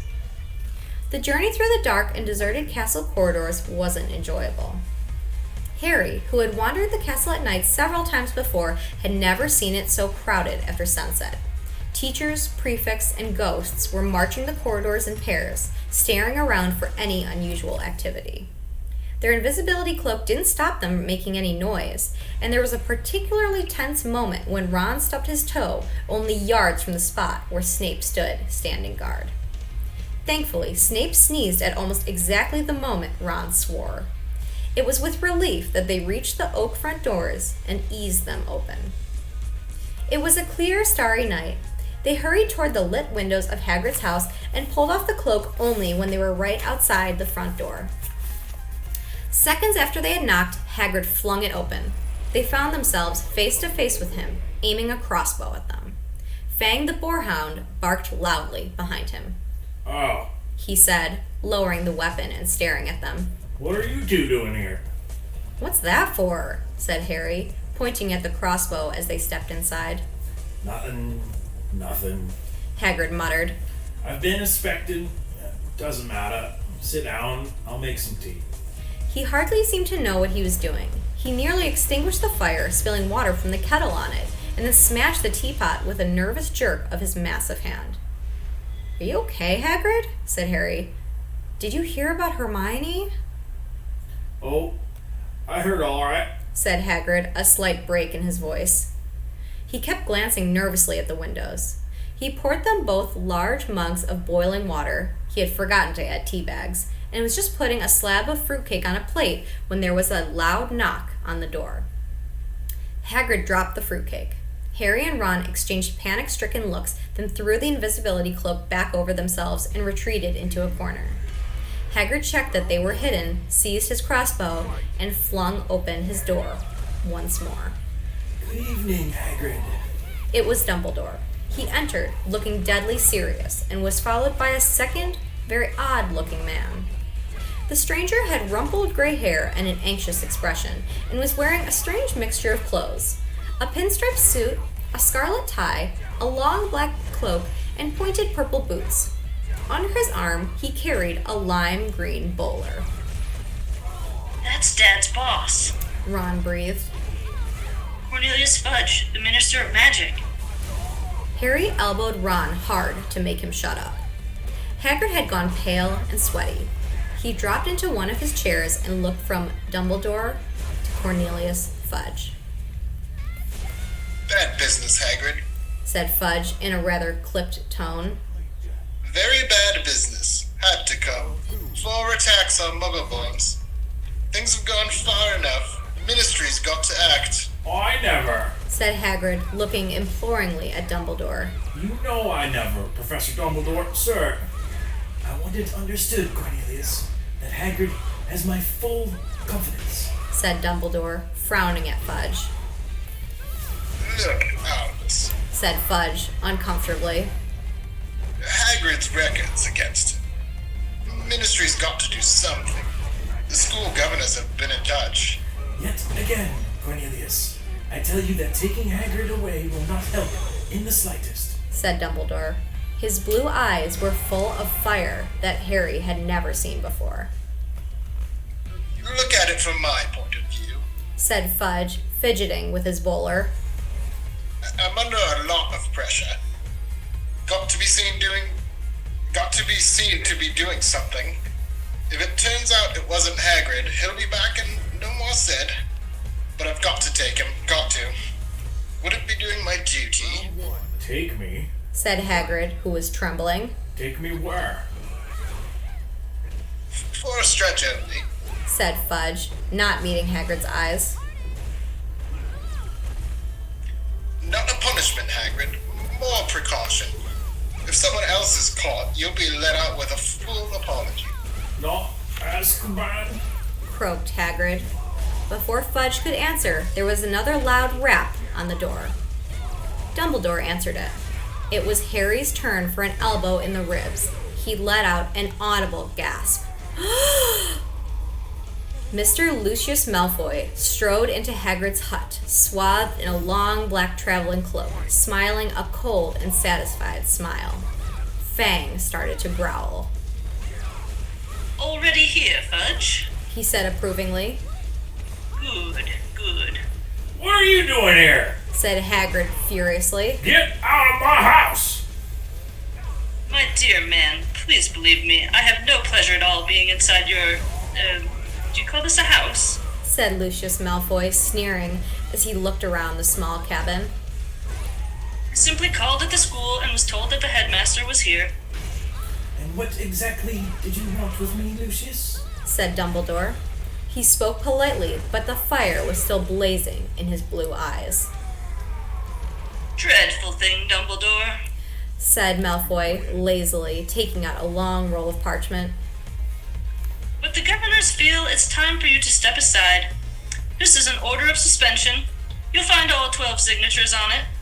I'm afraid we feel you're losing your touch. How many attacks have there been now? 2 more this afternoon, wasn't it? At this rate, there'll be no Muggleborns left at Hogwarts. And we all know what an awful loss that would be to the school. Oh, now, see here, Lucius.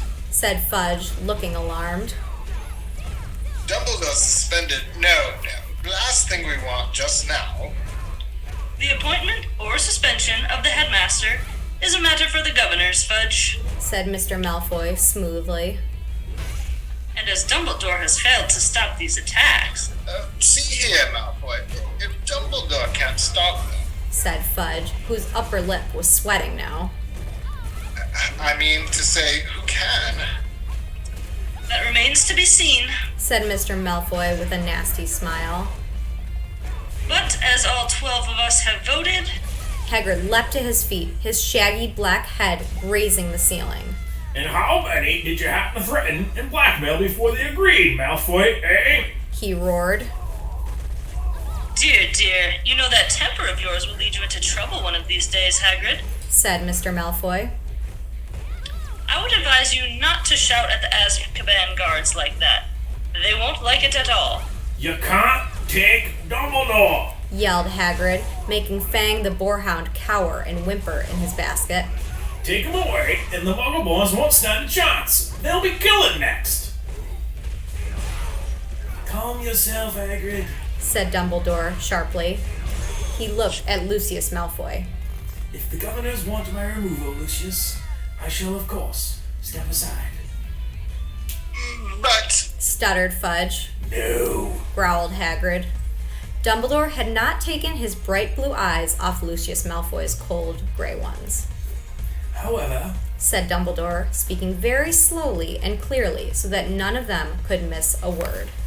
You will find that I will only truly have left this school when none here are loyal to me.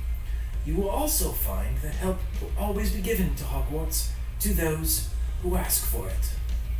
For a second, Harry was almost sure Dumbledore's eyes flickered toward the corner where he and Ron stood hidden. thoughtful sentiments, said Malfoy, bowing.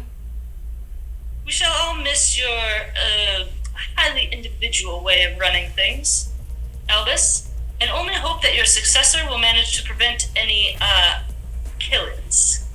He strode to the cabin door, opened it, and bowed Dumbledore out.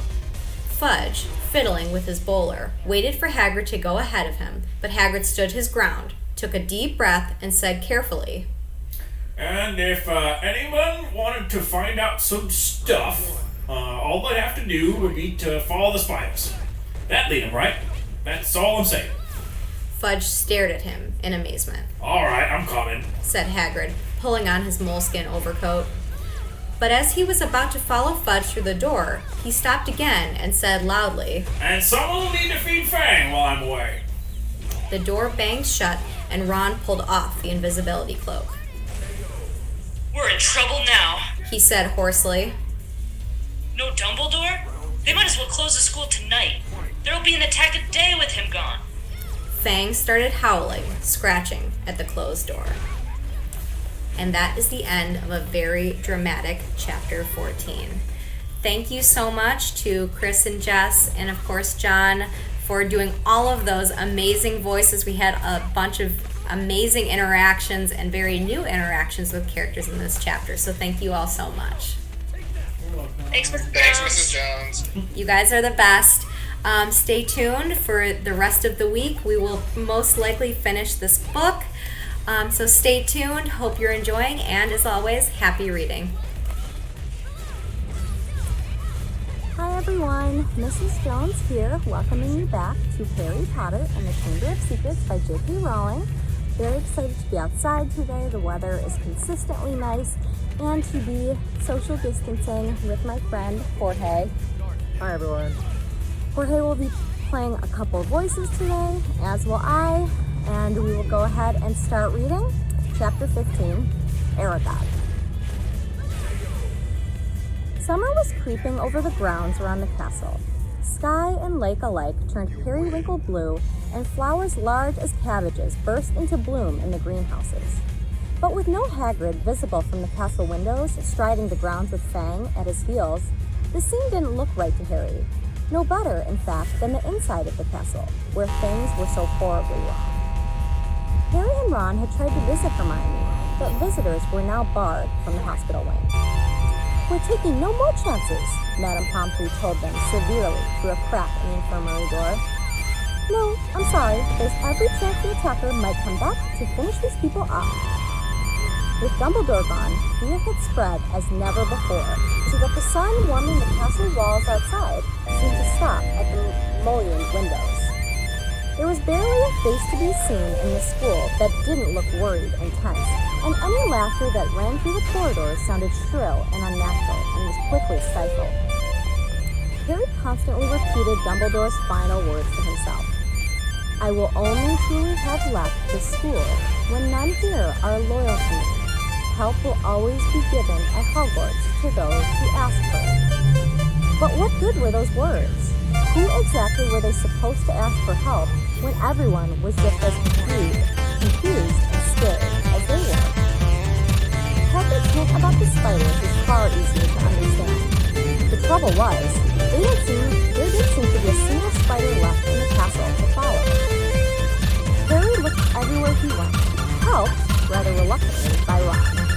They were hampered, of course, by the fact that they weren't allowed to wander off on their own, but had to move around the castle and attack with other Gryffindors. Most of their fellow students seemed glad that they were being shepherded from class to class by teachers, but Harry found it very irksome. One person, however, seemed to be thoroughly enjoying the atmosphere of terror and suspicion. Draco Malfoy was strutting around the school as though he had just been appointed head boy.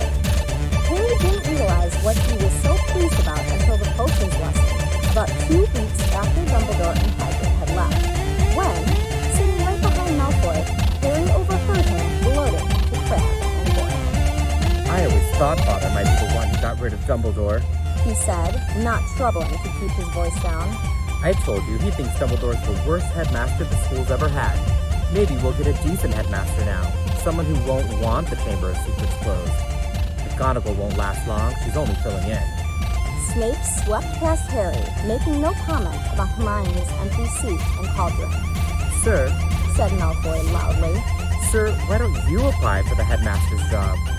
Now, Malfoy, said Snape, though he couldn't suppress a thin-lipped smile. Professor Dumbledore has only been suspended by the governors. I dare say he'll be back with us soon enough. Yeah, right. Said Malfoy, smirking. I expect you'd have Father's vote, sir, if you wanted to apply for the job. I'll tell Father you're the best teacher here, sir. Snape smirked as he swept off around the dungeon, fortunately not spotting Seamus Finnegan, who was pretending to vomit into his cauldron. I'm quite surprised the Mudbloods haven't all packed their bags by now. Malfoy went on. Bet you 5 galleons the next one dies. Pity it wasn't Granger. The bell rang at that moment, which was lucky. At Malfoy's last words, Ron had leapt off his stool, and in a scramble to collect bags and books, his attempts to reach Malfoy went unnoticed. Let me at him! Ron growled as Harry and Dean hung onto his arms. I don't care. I don't need my wand. I'm going to kill him with my bare hands. Hurry up! I've got to take you all to herbology, barked Snape over the class's heads, and off they marched, with Harry, Ron, and Dean bringing up the rear, Ron still trying to get loose. It was only safe to let go of him when Snape had seen them out of the castle and they were making their way across the vegetable patch toward the greenhouses. The herbology class was very subdued. There were now 2 missing from their numbers, Justin and Hermione. Professor Sprout set them all up to work pruning the Abyssian shrivelfigs. Harry went to tip an armful of withered stalks onto the compost heap and found himself face to face with Ernie Macmillan. Ernie took a deep breath and said, very formally, I just want to say, Harry, that I'm sorry I ever suspected you. I know you'd never attack Hermione Granger, and I apologize for all the stuff I said. We're all in the same boat now, and, well, he held out a pudgy hand, and Harry took it. Ernie and his friend Hannah came to work at the same shrivel fig as Harry and Ron. That Draco Malfoy character, said Ernie, breaking off dead twigs. He seems very pleased about all this, doesn't he? You know, I think he might be the Slytherin's heir. That's very clever of you, said Ron, who didn't seem to have forgiven Ernie as readily as Harry. Do you think it's Malfoy, Harry? Ernie asked. No, said Harry so firmly that Ernie and Hannah stared. A second later, Harry spotted something. Several large spiders were scuttling over the ground on the other side of the glass, moving in an unnaturally straight line as though taking the shortest route to a prearranged meeting. Harry hit Ron over the hand with his pruning shears. Ouch! What are you... Harry pointed out the spiders, following their progress with his eyes screwed up against the sun. Oh, yeah, said Ron, trying and failing to look pleased. but we can't follow them now. Ernie and Hannah were listening curiously. Harry's eyes narrowed as he focused on the spiders. If they pursued their fixed course, there would be no doubt about where they would end up. It looks like they were heading for the Forbidden Forest. And Ron looked even unhappier about that. At the end of the lesson, Professor Sprout escorted the class to their Defense Against the Dark Arts lesson. Harry and Ron lagged behind the others so they could talk out of earshot. We'll have to use the invisibility cloak again, Harry told Ron. We can take Fang with us. He's used to going into the forest with Hagrid. He might be some help. Right, said Ron, who was twirling his wand nervously in his fingers. Aren't there supposed to be werewolves in the forest? He added as they took their usual places at the back of Lockhart's classroom. Preferring not to answer that question, Harry said, there are good things in there too. The centaurs are all right, and the unicorns. Ron had never been into the Forbidden Forest before. Harry had entered it only once and had hoped never to do so again. Lockhart bounded into the room, and the class stared at him. Every other teacher in the place was looking grimmer than usual, but Lockhart appeared nothing short of buoyant. Come now, he cried, beaming around him. Why all these long faces? People swapped exasperated looks, but nobody answered. Don't people realize, said Lockhart, speaking slowly as though they were all a bit dim, the danger has passed. The culprit has been taken away. Says who? said Dean Thomas loudly. My dear young man, the Minister of Magic wouldn't have taken Hagrid if he hadn't been 100% sure that he was guilty, said Lockhart, in the tone of someone explaining that 1 and 1 made 2. Oh, yes he would, said Ron even more loudly than Dean. I flatter myself I know a touch more about Hagrid's arrest than you do, Mr. Weasley, said Lockhart in a self-satisfied tone. Ron started to say that he didn't think so, somehow, but stopped in mid-sentence when Harry kicked him hard under the desk. We weren't there, remember? Harry muttered. But Lockhart's disgusting cheeriness, his hints that he had always thought Hagrid was no good, his confidence that the whole business was now at an end, irritated Harry so much that he yearned to throw gadding with ghouls right in Lockhart's stupid face. Instead, he contented himself with scrawling a note to Ron. Let's do it tonight. Ron read the message, swallowed hard, and looked sideways at the empty seat usually filled by Hermione. The sight seemed to stiffen his resolve, and he nodded. The Gryffindor common room was always very crowded these days because from 6 o'clock onward, the Gryffindors had nowhere else to go. They also had plenty to talk about, with the result that the common room often didn't empty until past midnight. Harry went to get the invisibility cloak out of his trunk right after dinner and spent the evening sitting on it, waiting for the room to clear. Fred and George challenged Harry and Ron to a few games of exploding snap, and Ginny sat watching them, very subdued in Hermione's usual chair. Harry and Ron kept losing on purpose, trying to finish the games quickly, but even so, it was well past midnight when Fred, George, and Ginny finally went to bed. Harry and Ron waited for the distant sounds of 2 dormitory doors closing before seizing the cloak, throwing it over themselves, and climbing through the porthole. It was another difficult journey through the castle, dodging all the teachers. At last they reached the entrance hall, slid back the lock on the oak front doors, squeezed between them, trying to stop any creaking, and stepped out into the moonlit grounds. Of course, said Ron abruptly as they strode across the black grass. We might get to the forest and find there's nothing to follow. Those spiders might have not been going there at all. I know it looked like they were moving in that sort of general direction, but... His voice trailed away, hopefully. They reached Hagrid's house, sad and sorry looking with its blank windows. When Harry pushed the door open, Fang went mad with joy at the sight of them. Worried he might wake everyone at the castle with his deep, booming barks, they hastily fed him treacle toffee from a tin on the mantelpiece, which glued his teeth together.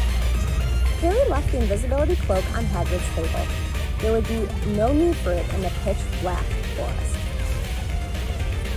Come on, Fang, we're going for a walk, said Harry, patting his leg, and Fang bounded happily out of the house behind them, dashed to the edge of the forest, and lifted his leg against a large sycamore tree. Harry took out his wand, murmured, Lumos, and a tiny light appeared at the end of it, this long, just enough to let them watch the path for signs of spiders. Good thinking, said Ron. I'd light mine too, but, it'd probably blow up or something. Harry tapped Ron on the shoulder, pointing at the grass. 2 solitary spiders were hurrying away from the wand light into the shade of the trees. Okay. Ron sighed as though resigned to the worst. I'm ready. Let's go. So, with Fang scampering around them, sniffing tree roots and leaves, they entered the forest. By the glow of Harry's wand, they followed the steady trickle of spiders moving along the path. They walked behind them for about 20 minutes, not speaking, listening hard for noises other than breaking twigs and rustling leaves. Then, when the trees had become thicker than ever, so that the stars overhead were no longer visible, and Harry's wand shone alone in the sea of dark, they saw their spider guides leaving the path. Harry paused, trying to see where the spiders were going, but everything outside his little sphere of light was pitch black. He had never been this deep into the forest before. He could vividly remember Hagrid advising him not to leave the forest path last time he'd been in here. But Hagrid was miles away now, probably sitting in a cell in Azkaban, and he had also said to follow the spiders. Something wet touched Harry's hand and he jumped backward, crushing Ron's foot, but it was only Fang's nose. What do you reckon? Harry said to Ron, whose eyes he could just make out reflecting the light from his wand. We've come this far, said Ron. So they followed the darting shadows of the spiders into the trees. They couldn't move very quickly now. There were tree roots and stumps in their way, barely visible in the near blackness. Harry could feel Fang's hot breath on his hand. More than once, they had to stop so that Harry could crouch down and find the spiders in the wan light. They walked for what seemed like at least half an hour, their robes snagging on low-slung branches and brambles. After a while, they noticed that the ground seemed to be sloping downward, though the trees were as thick as ever. Then Fang suddenly let loose a great echoing bark, making both Harry and Ron jump out of their skins. What? Said Ron loudly, looking around into the pitch dark and gripping Harry's elbow very hard. There's something moving over there, Harry breathed. Listen, sounds like something big. They listened. Some distance to their right, the something big was snapping branches as it carved a path through the trees. Oh no, said Ron. oh no, oh no, oh. Shut up, said Harry frantically. It'll hear you, Hear me? said Ron in an unnaturally high voice. It's already heard Fang. The darkness seemed to be pressing on their eyeballs as they stood, terrified, waiting. There was a strange rumbling noise, and then silence. What do you think it's doing? Said Harry. Probably getting ready to pounce. Said Ron. They waited, shivering, hardly daring to move. Do you think it's gone? Harry whispered. Dunno. Then to their right came a sudden blaze of light, so bright in the darkness that both of them flung up their hands to shield their eyes. Fang yelped and tried to run, but got lodged in a tangle of thorns and yelped even louder. Harry! Ron shouted, his voice breaking with relief. Harry, it's our car. What? Come on. Harry blundered after Ron toward the light, stumbling and tripping, and a moment later they had emerged into a clearing. Mr. Weasley's car was standing, empty, in the middle of a circle of thick trees under a roof of dense branches, its headlights ablaze. As Ron walked, open-mouthed toward it, it moved slowly toward him, exactly like a large, turquoise dog greeting its owner. It's been here all the time, said Ron delightedly, walking around the car. Look at it. Forrest turned it wild. The sides of the car were scratched and smeared with mud. Apparently, it had been taken to trundling around the forest on its own. Fang didn't seem at all keen on it. He kept close to Harry, who could feel him quivering. His breathing slowing down again, Harry stuffed his wand back into his robes. And we thought it was going to attack us, said Ron, leaning against the car and patting it. I wondered where it had gone. Harry squinted around on the floodlight ground for signs of more spiders, but they had all scuttled away from the glare of the headlights. We've lost the trail, he said. Come on, let's go and find them. Ron didn't speak. He didn't move. His eyes were fixed on a point some 10 feet above the forest floor, right behind Harry. His face was livid with terror. Harry didn't even have time to turn around. There was a loud clicking noise, and suddenly he felt something long and hairy seize him around the middle and lift him off the ground so that he was hanging face down. Struggling, terrified, he heard more clicking and saw Ron's legs leave the ground too. Heard Fang whimpering and howling. Next moment, he was being swept away into the dark trees. Head hanging, Harry saw that what had hold of him was marching on 6 immensely long, hairy legs, the front 2 clutching him tightly below a pair of shining black pincers. Behind him, he could hear another of the creatures, no doubt carrying Ron. They were moving into the very heart of the forest. Harry could hear Fang fighting to free himself from a third monster, whining loudly, but Harry couldn't have yelled even if he had wanted to. He seemed to have left his voice back with the car in the clearing. He never knew how long he was in the creature's clutches. He only knew that the darkness suddenly lifted enough for him to see that the leaf-strewn ground was now swarming with spiders. Craning his neck sideways, he realized that they had reached the ridge of a vast hollow. A hollow that had been cleared of trees so that the stars shone brightly onto the worst scene he had ever laid eyes on.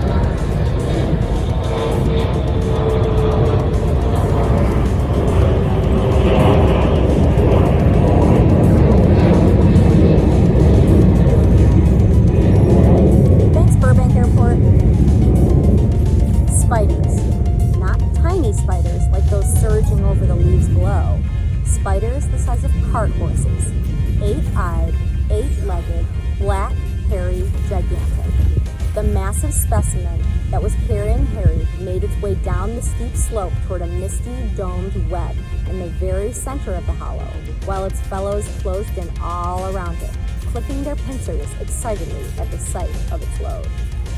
Harry fell to the ground on all fours as the spider released him. Ron and Fang thudded down next to him. Fang wasn't howling anymore, but cowering silently on the spot. Ron looked exactly like Harry felt. His mouth was stretched wide in a kind of silent scream, and his eyes were popping. Harry suddenly realized that the spider that had dropped him was saying something.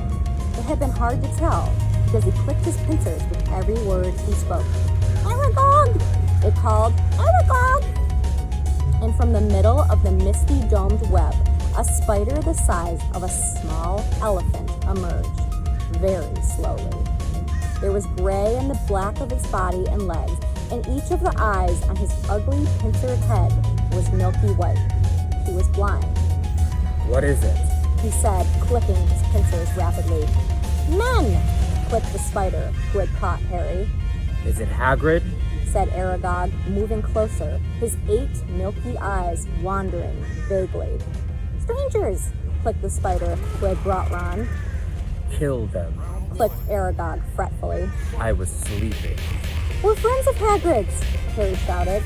His heart seemed to have left his chest to pound in his throat. Click, click, click went the pincers of the spiders all around the hollow. Aragog paused. Hagrid has never sent men into our hollow before, he said slowly. "Hagrid's in trouble," said Harry, breathing very fast. "That's why we've come," Trouble? said the aged spider, and Harry thought he heard concern beneath the clicking pincers. But why has he sent you? Harry thought of getting to his feet, but decided against it. He didn't think his legs would support him, so he spoke from the ground as calmly as he could. "They think up at the school that Hagrid's been setting a something on students.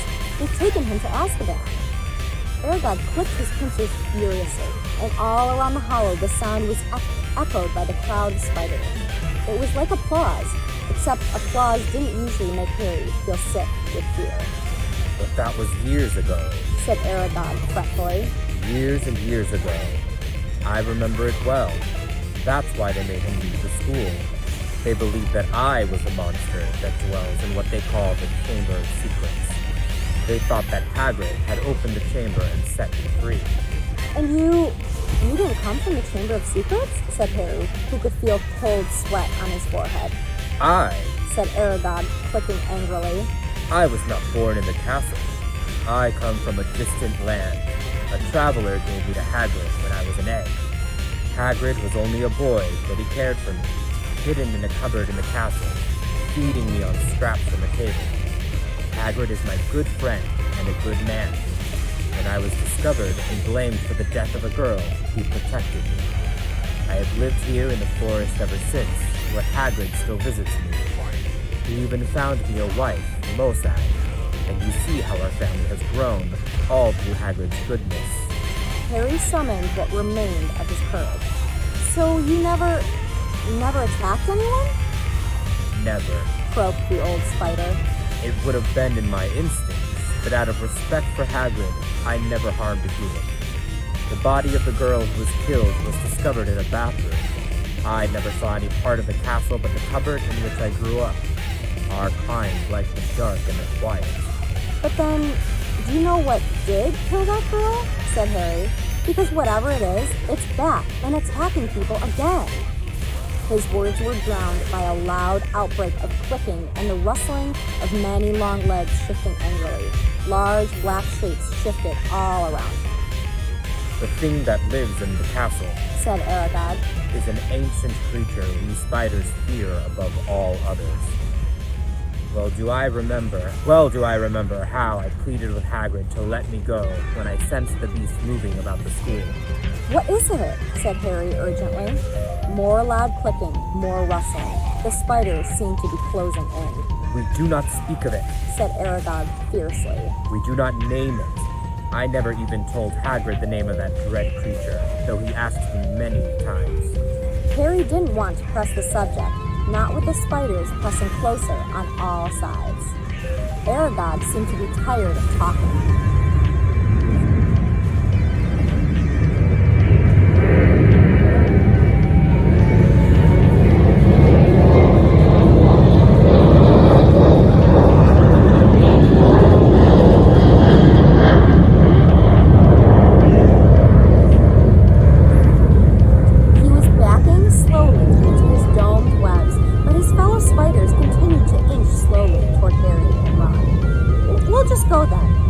Desperately to Aragog, hearing leaves rustling behind him. Go?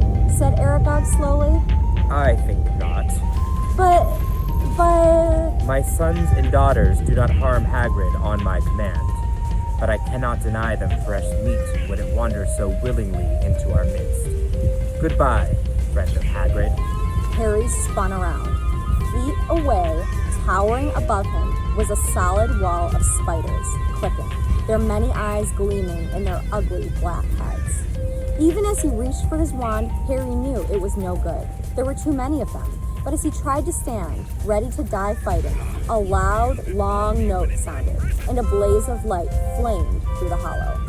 Mr. Weasley's car was thundering down the slope, headlights glaring, its horns screeching, knocking spiders aside. Several were thrown onto their backs, their endless legs waving in the air. The car screeched to a halt in front of Harry and Ron, and the doors flew open. "Get Fang!" Harry yelled, diving into the front seat. Ron seized the boarhound around the middle and threw him, yelping, into the back of the car. The door slammed shut. Ron didn't touch the accelerator, but the car didn't need him. The engine roared and they were off, hitting more spiders. They sped up the slope, out of the hollow, and they were soon crashing through the forest, branches whipping the windows as the car wound its way cleverly through the widest gaps, following a path it obviously knew. Harry looked sideways at Ron. His mouth was still open in a silent scream, but his eyes weren't popping anymore. "Are you okay?" Ron stared straight ahead, unable to speak. They smashed their way through the overgrowth, Fang howling loudly in the back seat, and Harry saw the side mirror snap off as they squeezed past a large oak. After 10 noisy, rocky minutes, the trees thinned, and Harry could again see patches of sky. The car stopped so suddenly that they were nearly thrown into the windshield. They had reached the edge of the forest. Fang flung himself at the window in his anxiety to get out, and when Harry opened the door, he shot off through the trees to Hagrid's house, tail between his legs. Harry got out too, and after a minute or so, Ron seemed to regain the feeling in his limbs and followed, still stiff-necked and staring. Harry gave the car a grateful pat as it reversed back into the forest and disappeared from view. Harry went back into Hagrid's cabin to get the invisibility cloak. Fang was trembling under a blanket in his basket. When Harry got outside again, he found Ron being violently sick in the pumpkin patch. "Follow the spiders," said Ron, weakly, wiping his mouth on his sleeve. "I'll never forgive Hagrid. We're lucky to be alive." "I bet he thought Aragog wouldn't hurt friends of his," said Harry. "That's exactly Hagrid's problem," said Ron, thumping the wall of the cabin. "He always thinks monsters aren't as bad as they're made out, and look where it's got him, a cell in Azkaban." He was shivering uncontrollably now. "What was the point of sending us in there? What have we found out, I'd like to know?" "That Hagrid never opened the Chamber of Secrets," said Harry, throwing the cloak over Ron and prodding him in the arm to make him walk. He was innocent. Ron gave a loud snort. Evidently, patching Aragog in a cupboard wasn't his idea of being innocent. As the castle loomed nearer, Harry twitched the cloak to make sure their feet were hidden, then pushed the creaking front doors ajar. They walked carefully back across the entrance hall and up the marble staircase, holding their breath as they passed corridors where watchful sentries were walking. At last, they reached the safety of the Gryffindor common room, where the fire had burned itself into glowing ash. They took off the cloak and climbed the winding stair to their dormitory. Ron fell onto his bed without bothering to get undressed. Harry, however, didn't feel very sleepy. He sat on the edge of his four-poster, thinking hard about everything Aragog had said. The creature that was lurking somewhere in the castle, he thought, sounded like a sort of monster Voldemort. Even other monsters didn't want a name. But he and Ron were no closer to finding out what it was, or how it petrified its victims. Even Hagrid had never known what was in the Chamber of Secrets. Harry swung his legs up onto his bed and leaned back against his pillows, watching the moon glinting at him through the tower window. He couldn't see what else to do. They had hit dead ends everywhere. Riddle had caught the wrong person. The heir of Slytherin had got off, and no one could tell whether it was the same person or a different one who had opened the chamber this time. There was nobody else to ask. Harry lay down, still thinking about what Aragog had said. He was becoming drowsy when what seemed like their very last hope occurred to him, and he suddenly sat bolt upright. "Ron!" he hissed through the dark. "Ron!" Ron woke with a yelp like fangs, stared wildly around, and saw Harry. "Ron, that girl who died." "Aragog said she was found in a bathroom," said Harry, ignoring Neville's snuffling snores from the corner. What if she never left the bathroom? What if she's still there? Ron rubbed his eyes, frowning through the moonlight. And then he understood too. You don't think not Moaning Myrtle? And that brings us to the end of chapter 15. Jorge, it was such a joy to read with you and experience the outdoors and get outside of the house.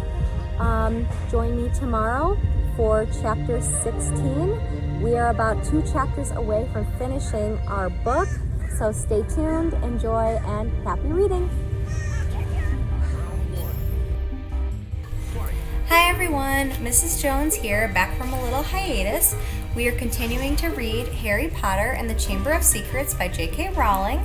We're in a little bit of a different setting today, but we have some of our same returning guests. Please welcome my husband, John. Hello. And Chris and Jess calling in from Buffalo, New York. Cheers! Hello. So happy to have you all back. Everyone's going to be playing a little bit of a different, somewhat of a different character this time around, but thank you all for coming back and joining me again. I know you all are big fans and enjoy reading, so let's get started. Okay. Chapter 16, The Chamber of Secrets.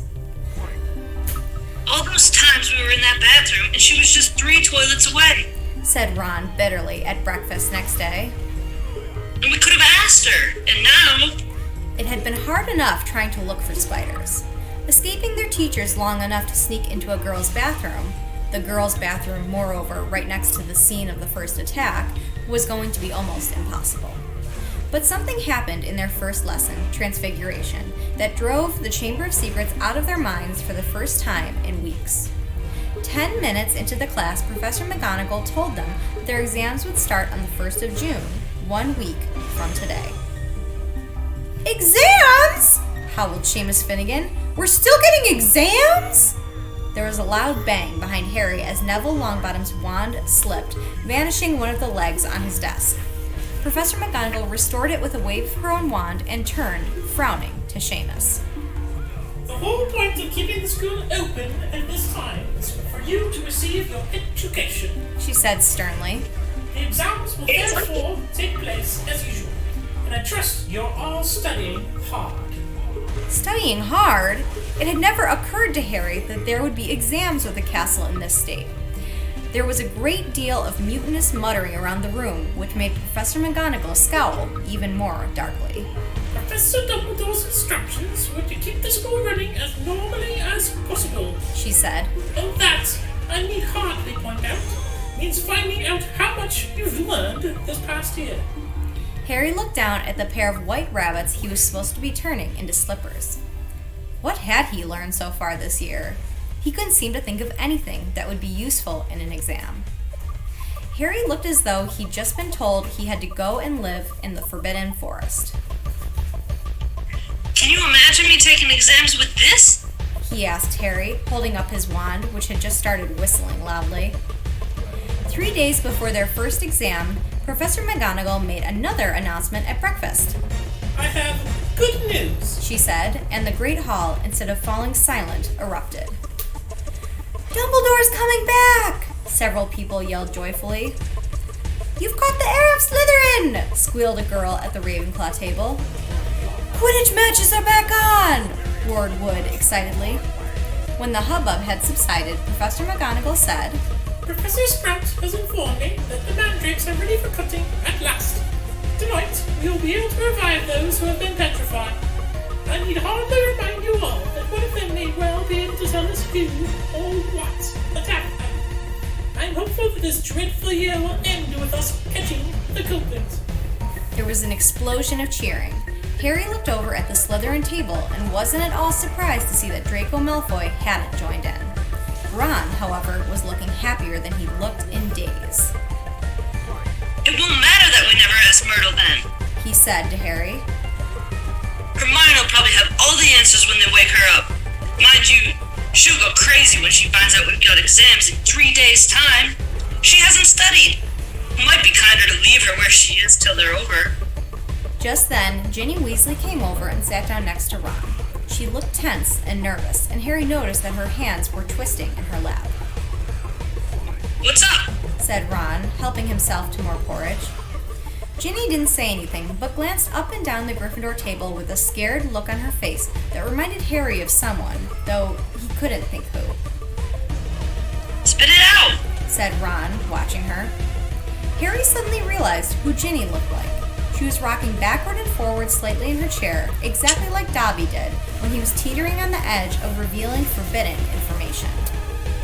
I've got to tell you something, Ginny mumbled, carefully not looking at Harry. What is it? Said Harry. Ginny looked as though she couldn't find the right words. What? Said Ron. Ginny opened her mouth, but no sound came out.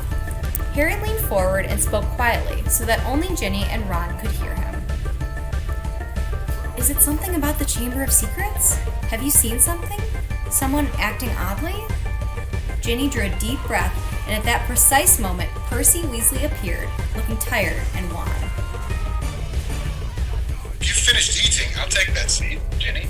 I'm starving. Only just come off patrol duty. Ginny jumped up as though her chair had just been electrified, gave Percy a fleeting, frightened look, and scampered away. Percy sat down and grabbed a mug from the center of the table. Percy! Said Ron angrily. She was just about to tell us something important.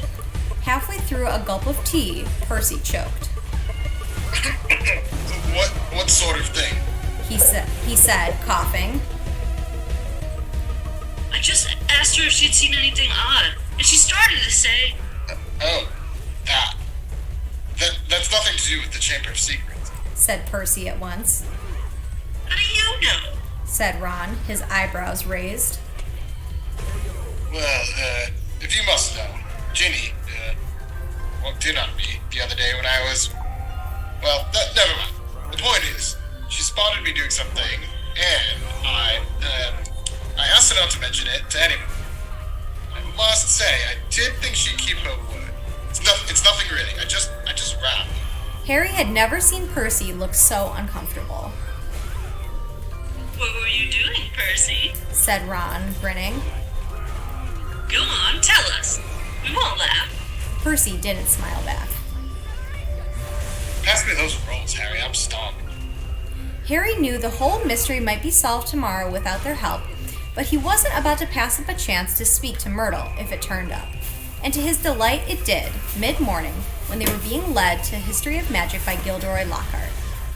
Lockhart, who had so often assured them that all danger had passed, only to be proved wrong right away, was now wholeheartedly convinced that it was hardly worth the trouble to see them safely down the corridors. His hair wasn't as sleek as usual. It seemed he had been up most of the night, patrolling the 4th floor. Mark my words, He said, ushering them around a corner. the first words out of those poor petrified people's mouths will be, "It was Hagrid." Frankly, I'm astounded Professor McGonagall thinks all of these security measures are necessary. I agree, sir, said Harry, making Ron drop his books in surprise. Thank you, Harry. Said Lockhart graciously while they waited for a long line of Hufflepuffs to pass. I mean, we teachers have quite enough to be getting on with without walking students to classes and standing guard all night. That's right. Said Ron, catching on. Why don't you leave us here, sir? We've only got one more corridor to go. You know, Weasley, I think I will. said Lockhart. Really should go and prepare my next class.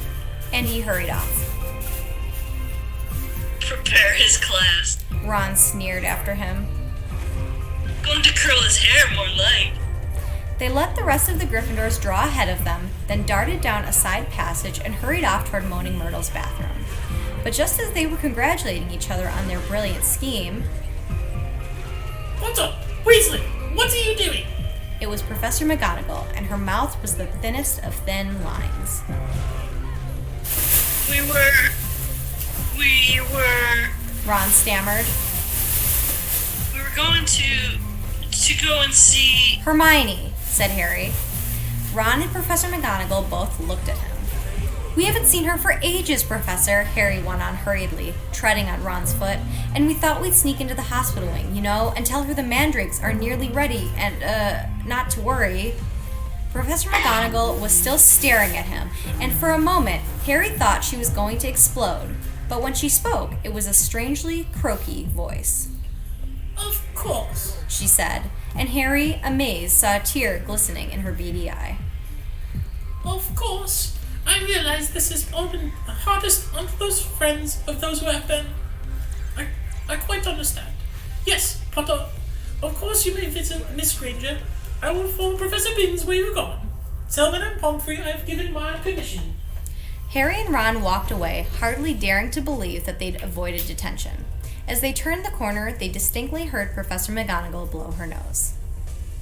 It's been That, a long day. Said Ron fervently. A relaxing bubble bath. was the Following best your story ears you've in ever while come up chaos with. occurs outside. They had no choice now but to go to the hospital wing and tell Madame Pomfrey that they had Professor McGonagall's permission to visit Hermione. And Madame Pomfrey let them in, but I reluctantly. don't belong here, not in this There's sea just of no serenity. point talking to a petrified person, she said, and they had to admit she had a point when they'd taken their seats next to Hermione. Trial now. It was plain that Hermione didn't have the faintest inkling that she had visitors, and that they might as well just tell her bedside cabinet not to worry for all the good it would do. Wonder if she did see the attacker, though? Said Ron, looking sadly at Hermione's rigid face. Because if he sneaked up on all of them, no one will ever know. But Harry wasn't looking at Hermione's face. He was more interested in her right hand. It lay clenched on top of her blankets, and bending closer, he saw that a piece of paper was scrunched inside her fist. Making sure that Madame Pomfrey was nowhere near, he pointed this out to Ron. Try and get it out. Ron whispered, shifting his chair so that he blocked Harry from Madame Pomfrey's view. It was no easy task. Hermione's hand was clamped so tightly around the paper that Harry was sure he was going to tear it. While Ron kept watch, he tugged and twisted, and at last, after several tense minutes, the paper came free. It was a page torn from a very old library book. Harry smoothed it out eagerly, and Ron leaned closely to read it too. One of the many fearsome beasts and monsters that roam our land, there is none more curious or more deadly than the basilisk, also known as the king of serpents. This snake, which may reach gigantic size and live many hundreds of years, is born from a chicken's egg hatched beneath a toad. Its methods of killing are most wondrous, for aside from its deadly and venomous fangs, the basilisk is a murderous stare, and all who are fixed with the beam of its eye shall suffer instant death. Spiders flee before the basilisk, for it is their mortal enemy, and the basilisk flees only from the crowing of the rooster, which is fatal to it. And beneath this, a single word had been written in a hand Harry recognized as Hermione's. Pipes. It was as though someone had just flipped a light on in his brain. Run! He breathed. This is it. This is the answer. The monster in the chamber's a basilisk, a giant serpent. That's why I've been hearing the voice all over the place, and nobody else has heard it. It's because I understand parcel tongue. Harry looked up at the beds around him. The basilisk kills people by looking at them, but no one's died because no one looked it straight in the eye. Colin saw through the camera. The basilisk burned up all the film inside it, but Colin just got petrified. Justin must have seen the basilisk through nearly headless Nick.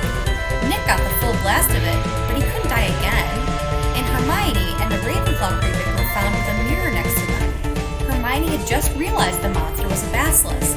I bet you anything she warned the first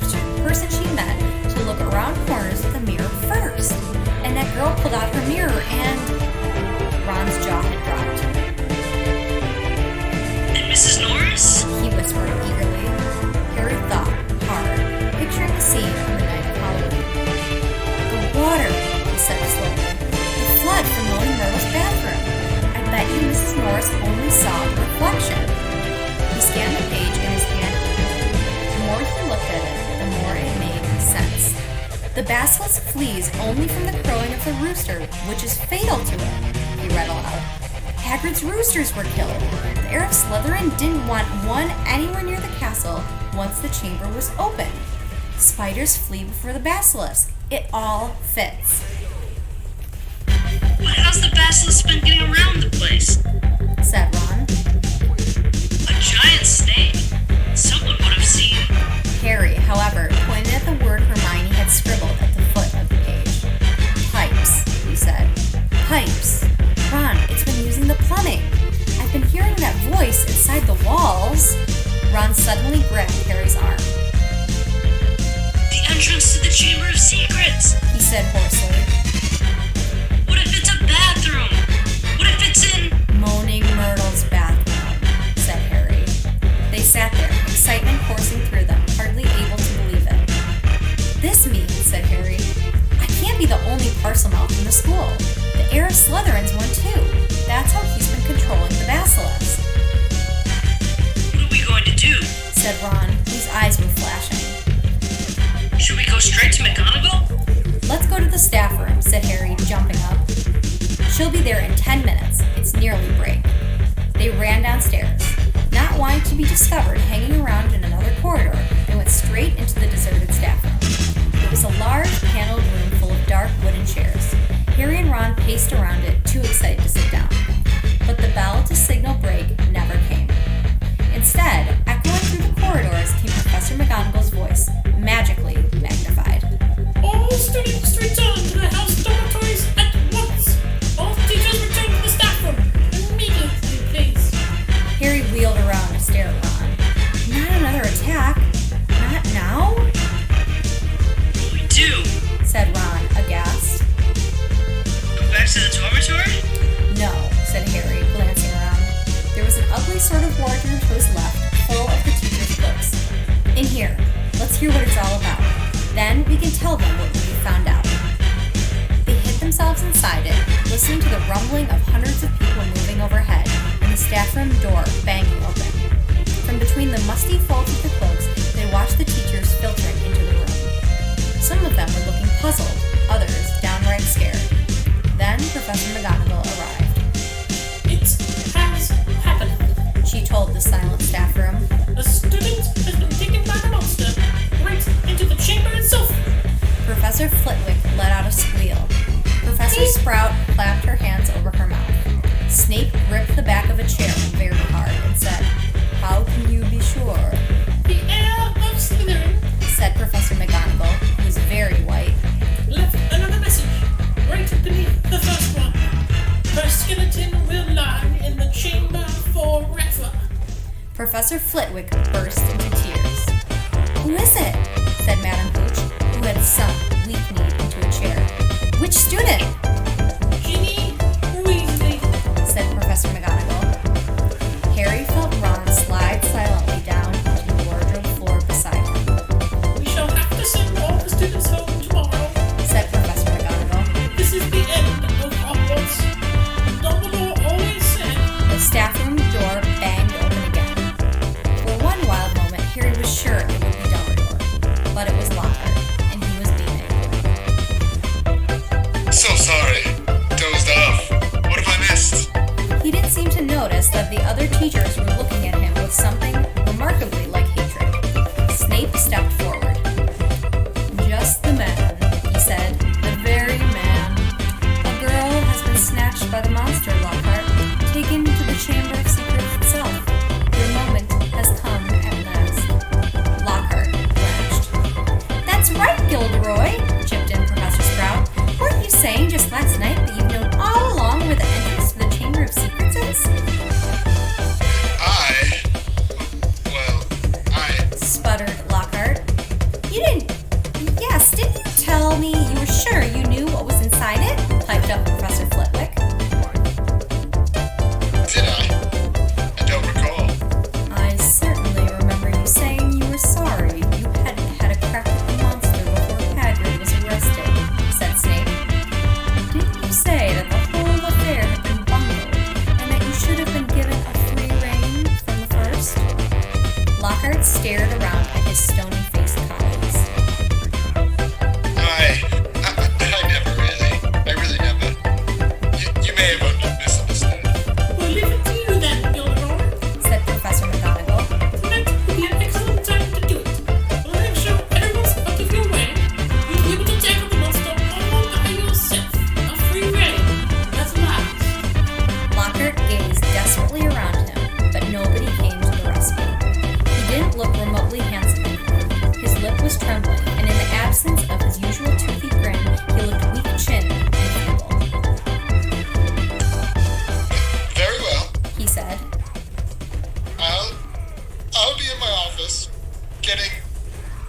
getting ready.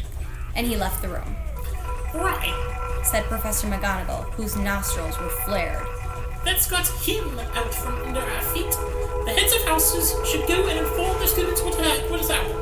Tell them the Hogwarts Express will take them home first thing tomorrow. But the rest of you, please make sure no students have been left outside their dormitories. The teachers rose and left one by one. It was probably the worst day of Harry's entire life. He, Ron, Fred, and George sat together in a corner of the Gryffindor common room, unable to say anything to each other. Percy wasn't there. He had gone to send an owl to Mr. and Mrs. Weasley, then shut himself up in his dormitory. No afternoon ever lasted as long as that one, nor had Gryffindor Tower ever been so crowded, yet so quiet. Near sunset, Fred and George went up to bed, unable to sit there any longer. She knew something, Harry, said Ron, speaking for the first time since they had entered the wardrobe in the staff room. That's why she was taken. It wasn't some stupid thing about Percy at all. She found out something about the Chamber of Secrets. That must be why she was... Ron rubbed his eyes frantically. I mean, she was a pureblood. There can't be any other reason. Harry could see the sun sinking, blood red, below the skyline. This was the worst he had ever felt. If only there was something they could do. Anything. Harry, said Ron. Do you think there's any chance at all she's not... Harry didn't know what to say. He couldn't see how Ginny could still be alive. Do you know what? Said Ron. I think we should go and see Lockhart. Tell him what we know. He's going to try and get into the chamber. We can tell him where we think it is, and tell him that it's a basilisk in there. Because Harry couldn't think of anything else to do, and because he wanted to do something, he agreed. The Gryffindors around them were so miserable and felt so sorry for the Weasleys that nobody tried to stop them as they got up, crossed the room, and left through the portrait hole. Darkness was falling as they walked down to Lockhart's office. There seemed to be a lot of activity going on inside it. They could hear scraping, thumps, and hurried footsteps. Harry knocked, and there was a sudden silence from inside. Then, the door opened the tiniest crack, and they saw one of Lockhart's eyes peering through it. Mr. Potter, Mr. Weasley, he said, opening the door a bit wider. I'm rather busy at the moment. If you would be quick. Professor, we've got some information for you, said Harry. We think it'll help you. Well, it's not terribly. The side of Lockhart's face that they could see looked very uncomfortable. I mean, well, all right. He opened the door and they entered. His office had been almost completely stripped. 2 large trunks stood open on the floor. Robes, jade green, lilac, midnight blue, had been hastily folded into one of them. Books were jumbled untidily into the other. The photographs that had covered the walls were now crammed into boxes on the desk. Are you going somewhere? Said Harry. Well, yes, said Lockhart, ripping a life-size poster of himself from the back of the door as he spoke and starting to roll it up. Urgent call. Unavoidable. Got to go. What about my sister? Said Ron jerkily. Well, as to that, most unfortunate, said Lockhart, avoiding their eyes as he wrenched open a drawer and started emptying the contents into a bag. No one regrets more than I. You're the Defense Against the Dark Arts teacher, said Harry. You can't go now, not with all the dark stuff going on here. Well, I must say, when I took the job, Lockhart muttered, now piling socks on top of his robes. Nothing in the job description. Didn't expect. You mean you're running away? Said Harry, disbelievingly. After all that stuff you did in your books? Books can be misleading, said Lockhart delicately. You wrote them! Harry shouted. My dear boy, said Lockhart, straightening up and frowning at Harry. Do use your common sense. My books wouldn't have sold half as well if people didn't think I've done it. No one wants to read about some ugly old Armenian war book, even if he did save a village from werewolves. It looked dreadful on the front cover. No dress sense at all. And the Witcher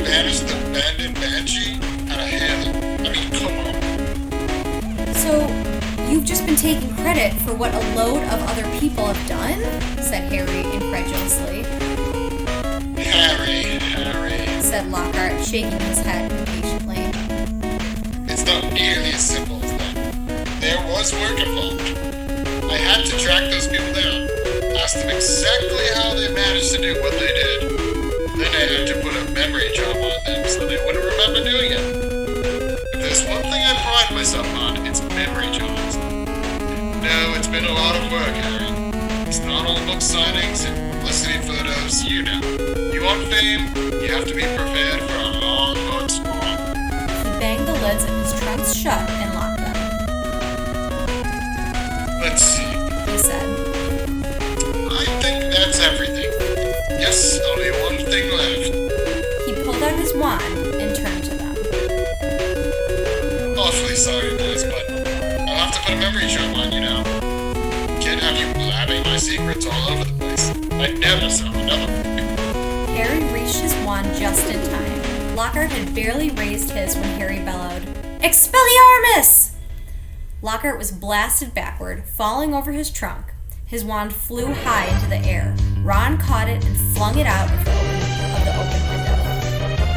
"Shouldn't have let Professor Snape teach us that one," said Harry furiously, kicking Lockhart's trunk aside. Lockhart was looking up at him, feeble once more. Harry was still pointing his wand at her. What do you want me to do? Said Lockhart weakly. I don't know where the Chamber of Secrets is. There's nothing I can do. "You're in luck," said Harry, forcing Lockhart to his feet at wand point. "We think we know where it is, and what's inside it. Let's go." They marched Lockhart out of his office and down the nearest stairs, along the dark corridor where the messages shone on the wall, to the door of Moaning Myrtle's bedroom. They sent Lockhart in first. Harry was pleased to see that he was shaken. Moaning Myrtle was sitting on the tank of the end toilet. It's you! She said when she saw Harry. What do you want this time? "To ask how you died," said Harry. Myrtle's whole aspect changed at once. She looked as though she had never been asked such a flattering question. Oh, it was dreadful! She said with relish. It happened right in here. I died in this very stall. I remember it so well. I hid because Oliver Thornby was teasing me about my glasses. The door was locked and I was crying. Then I heard somebody come in. They said something funny. A different language, I think it was. Anyway, what really got me was that it was a boy speaking. So I locked the door to tell him to go and use his own toilet. And then Myrtle swelled, importantly, her face shining. I died! "How?" said Harry. No idea. Said Myrtle in hushed tones. I just remember seeing a big pair of great, big, yellow eyes. My whole body sort of seized up, and then I was floating away. She looked dreamily at Harry. And then I came back again. I was determined to haunt Oliver Hornby, you see. Oh, she was sorry she never laughed at my glasses. "Where exactly did you see the eyes?" said Harry. Somewhere there. Said Myrtle, pointing vaguely toward the sink in front of her toilet. Harry and Ron hurried over to it. Lockhart was standing well back, a look of utter terror on his face. It looked like an ordinary sink. They examined every inch of it, inside and out, including the pipes below. And then Harry saw it. Scratched on the side of one of the copper taps was a tiny snake. That tap's never worked. Said Myrtle brightly as he tried to turn it. Harry, Said Ron. say something. Something in parcel tongue. But Harry thought hard. The only times he'd ever managed to speak Parseltongue were when he'd been faced with a real snake. He stared hard at the tiny engraving, trying to imagine it was real. "Open up," he said. He looked at Ron, who shook his head. English. He said. Harry looked back at the snake, willing himself to believe it was alive. If he moved his head, the candlelight made it look as though it were moving. "Open up," he said. Except that the words weren't what he heard. A strange hissing had escaped him, and at once the tap glowed with a brilliant white light and began to spin. Next second, the sink began to move. The sink, in fact, sank right out of sight, leaving a large pipe exposed, a pipe wide enough for a man to slide into. Harry heard Ron gasp and look up again. He had made up his mind what he was going to do. "I'm going down there," he said. He could not go, not now they had found the entrance to the chamber, not if there was even the faintest, slimmest, wildest chance that Ginny might be alive.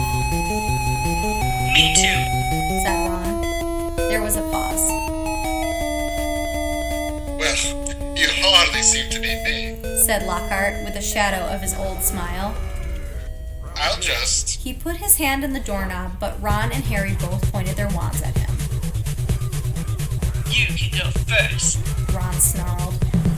White-faced and wandless, Lockhart approached the opening. Boys. He said, his voice feeble. Boys.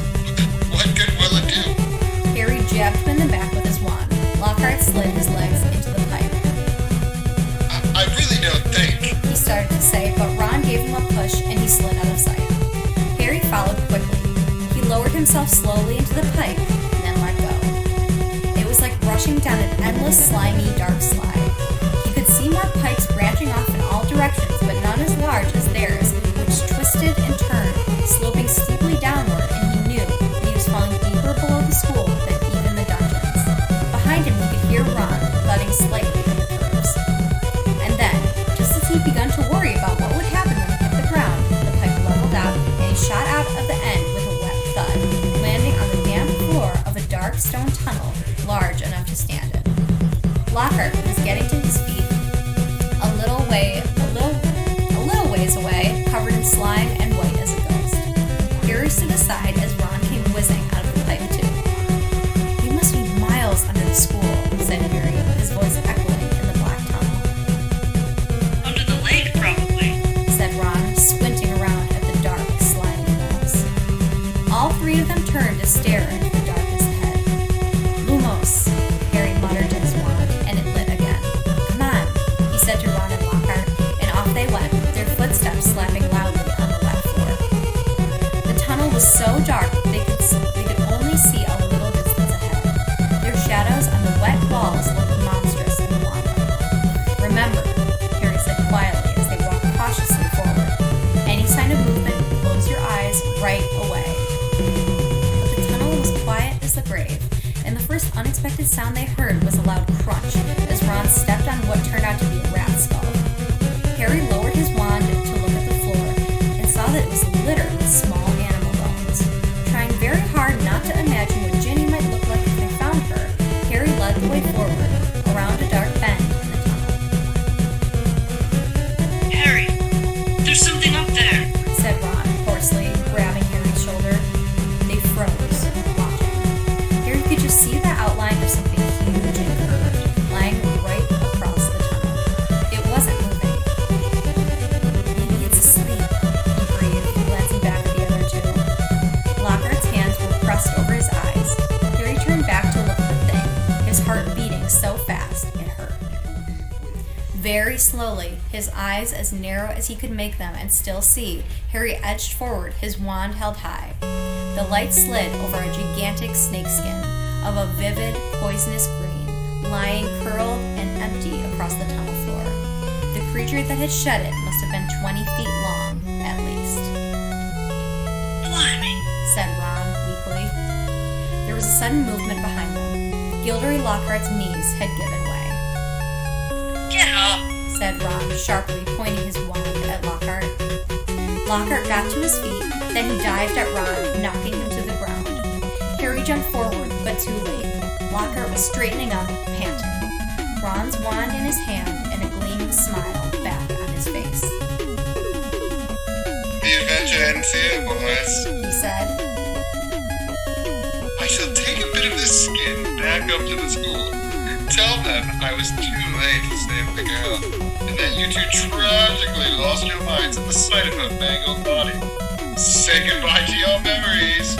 He raised Ron's spell-toothed wand high over his head and yelled, Obliviate! The wand exploded with the force of a small bomb. Harry flung his arms over his head and ran, slipping over the coils of snakeskin out of the way of great chunks of tunnel ceiling that were thundering to the floor.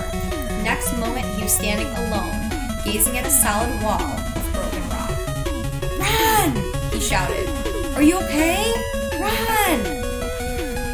I'm here! Came Ron's muffled voice from behind the rock wall. I'm okay. This kid's not, though. He got blasted by the wand. There was a dull thud and a loud "Ow!" It sounded as though Ron had just kicked Lockhart in the shins. What now? Ron's voice said, sounding desperate. We can't get through. It'll take ages. Harry looked up at the tunnel ceiling. Huge cracks had appeared in it. He had never tried to break apart anything as large as these rocks by magic, and now didn't seem a good moment to try. What if the whole tunnel caved in? There was another thud and another Ow! from behind the rocks. They were wasting time. Jenny had already been in the Chamber of Secrets for hours. Harry knew there was only one thing to do. "Wait there!" he called to Ron. "Wait with Lockhart. I'll go on. If I'm not back in an hour..." There was a very pregnant pause. I'll try and shift some of this rock. Said Ron, who seemed to be trying to keep his voice steady. So you can get back through. And Harry... "See you in a bit," said Harry, trying to inject some confidence into his shaking voice. And he set off alone past the giant snakeskin. Soon the distant noise of Ron straining to shift the rocks was gone. The tunnel turned and turned again. Every nerve in Harry's body was tingling unpleasantly. He wanted the tunnel to end, yet dreaded what he'd find when it did. And then at last, as he crept around yet another bend, he saw a solid wall ahead, on which two entwined serpents were carved, their eyes set with great glinting emeralds. Harry approached, his throat very dry. There was no need to pretend these stone snakes were real. Their eyes looked strangely alive. He could guess what he had to do. He cleared his throat, and the emerald eyes seemed clear. "Okay," said Harry in a low, faint hiss. The serpents parted as the wall cracked open. The halves slid smoothly out of sight, and Harry, shaking from head to foot, walked towards them. And that is the end of chapter 16, The Chamber of Secrets. Stay tuned. We have 2 more chapters to go. Thank you so much to all of my wonderful friends for helping me read. As always, y'all are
ancient and monkeyish, with a long, thin beard that fell almost to the bottom. The wizard's sweeping stone robes and 2 enormous great feet stood on the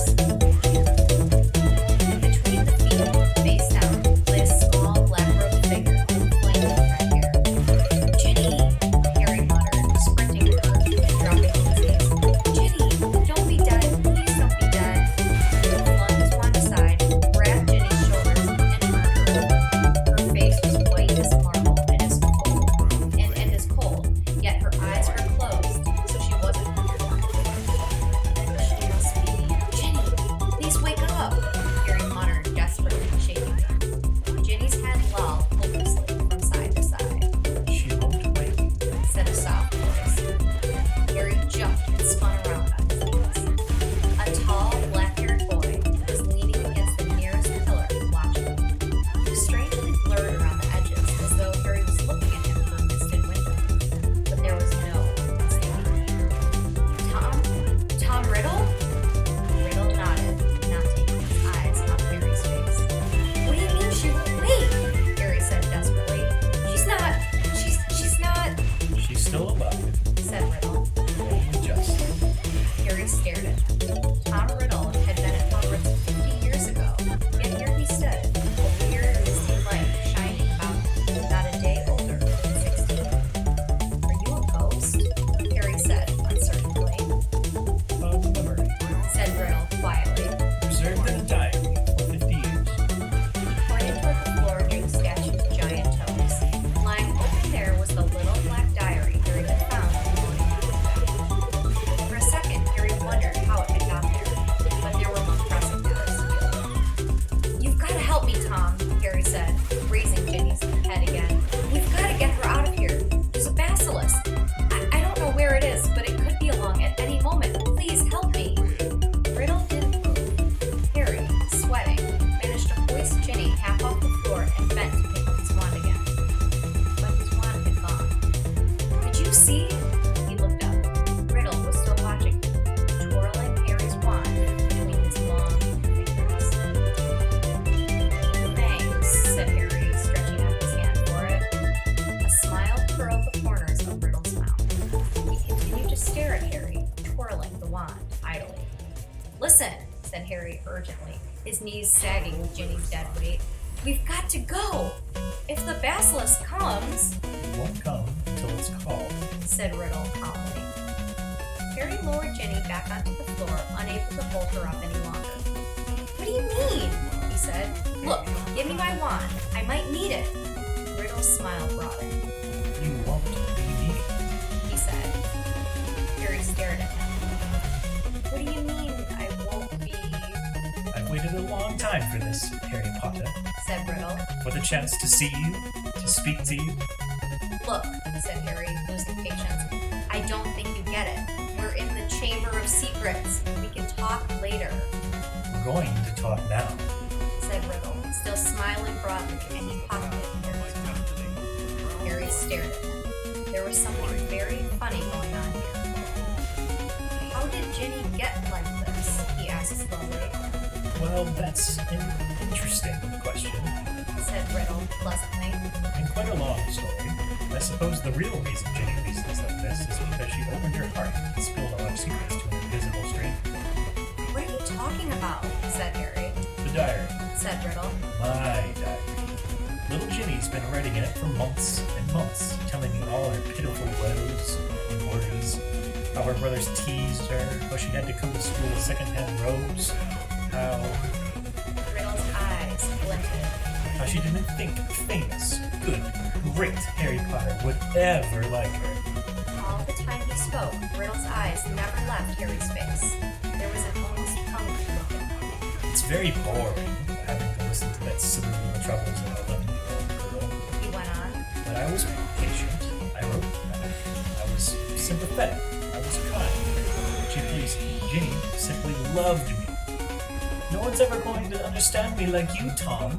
I'm so glad I've got this diary to confide in. It's like having a friend I can carry around in my pockets.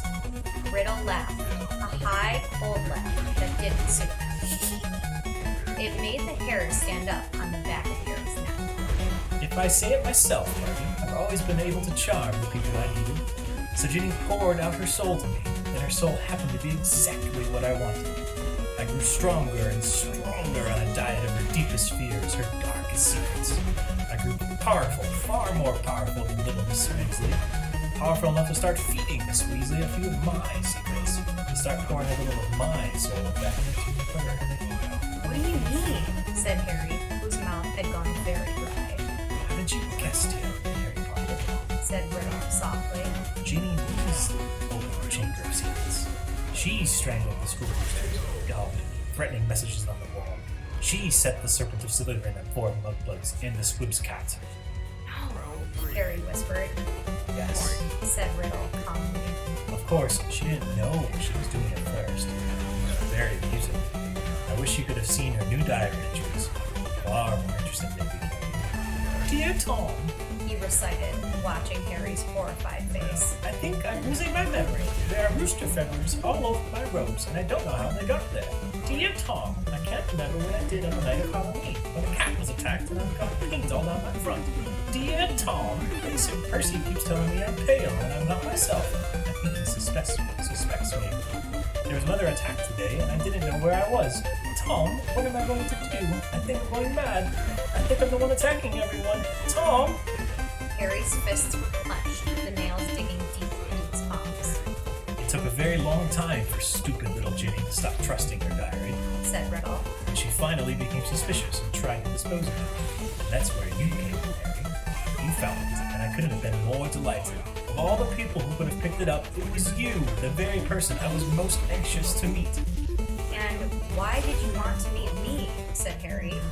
Anger was coursing through him, and it was an effort to keep his voice steady. Well, you see, Ginny told me all about you, Harry, said Riddle. Your whole fascinating history. His eyes roved over the lightning scar on Harry's forehead, and their expression was hungry. I knew I must find out more about you, talk to you, meet you if I could. So I decided to show you my most famous capture of that great oaf, Hagrid, to gain your trust. Hagrid's my friend, said Harry, his voice now shaking. And you framed him, didn't you? I thought you made a mistake, but... Riddle laughed his high laugh again. It was my word against Hagrid's, Harry. Well, you can imagine how it looked to old Armando Dippet. On the one hand, Tom Riddle, horrible brilliant, parentless but so brave, school prefect, model student. On the other hand, big blundering Hagrid, in trouble every other week, trying to raise werewolf cubs under his bed, sneaking up to the Forbidden Forest to wrestle trolls. But I admit, even I was surprised how well the plan worked.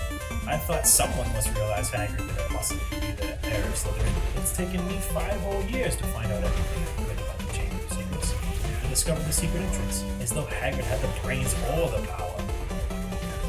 Only the Transfiguration teacher Dumbledore seemed to think Hagrid was innocent. He persuaded Dippet to keep Hagrid and train him as gamekeeper.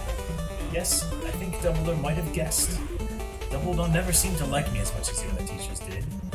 I bet Dumbledore saw right through you, said Harry, his teeth gritted. Well, he certainly kept an annoyingly close watch on me after Hagrid was expelled, said Riddle carelessly. I knew it wouldn't be safe to open the chamber again while I was still at school, but I wasn't going to waste those long years I spent searching for it.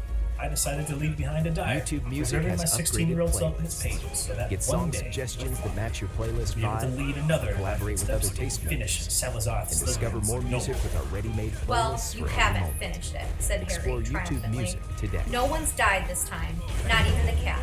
In a few hours, the Mandrake draught will be ready, and everyone who's petrified will be all right again, Haven't I already told you said Riddle quietly. that killing mudbloods doesn't matter to me anymore? For many months now, all you taught has been. Harry stared at him.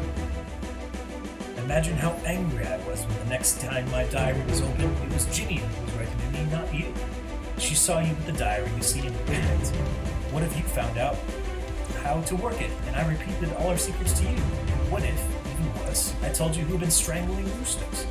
So the foolish little brat waited until your dormitory was deserted and skulked back. But I knew what I must do. It was clear to me that you were on the trail of Slytherin's heir. From everything Ginny had told me about you, I knew you would go to any lengths to solve the mystery, particularly if one of your best friends was dead. and Ginny had told me the whole school was buzzing with the Zoo's big possum. So I made Ginny write her own farewell on the wall and come down into it. She struggled and cried and became very bored. There isn't much life left in her. She put too much into the diary, into me, enough to let me leave its pages at last. I've been waiting for you to appear since we arrived here. I know you'd come. I have many questions for you, Harry Potter. Like what? Harry spat, fists still clenched. Well, said Riddle, smiling pleasantly. How is it that you, a skinny boy with no extraordinary magical talent, managed to defeat the greatest wizard of all time? How did you escape with nothing but scar while Lord Voldemort's powers were destroyed? There was an odd red gleam in his hungry eyes. Why do you care how I escaped? Said Harry slowly. Voldemort was after your time. Voldemort, said Riddle softly, is my past, present, and future. He pulled Harry's wand from his pocket and began to trace it through the air, writing 3 shimmering words. Tom Marvolo Riddle.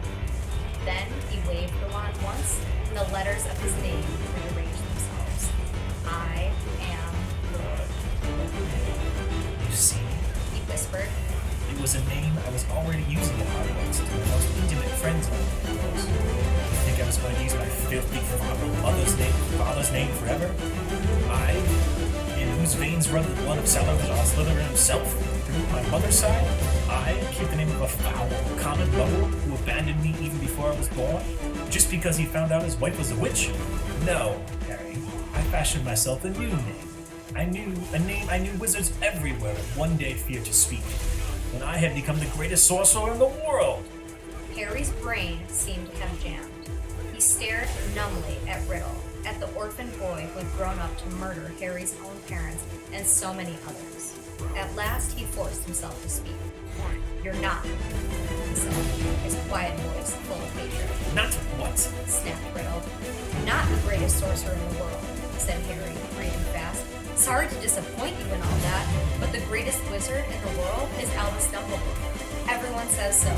Even when you were strong, you didn't dare try to take over at Hogwarts. Dumbledore saw through you when you were at school, and he still frightens you now, wherever you're hiding these days. The smile had gone from Riddle's face to be replaced by a very cold look. Dumbledore has been driven out of this castle by the mere memory of me. He hissed. He's not as gone as you might think, Harry retorted. He was speaking at random, wanting to scare Riddle, wishing rather than believing it to be true. Riddle opened his mouth but froze. Music was coming from somewhere. Riddle whirled around to stare down the empty chamber. The music was growing louder. It was eerie, spine-tingling, unearthly. It lifted the hair on Harry's scalp and made him feel as though it was swelling to twice its normal size. Then, as the music reached such a pitch that Harry felt it vibrating inside his own ribs, flames erupted at the top of the nearest pillar. A crimson bird, the size of a swan, had appeared, piping its weird music to the vaulted ceiling. It had a glittering golden tail as long as a peacock's and gleaming golden talons which were gripping a ragged bundle. A second later, the bird was flying straight at Harry. It dropped the ragged thing it was carrying at his feet and landed heavily on his shoulder.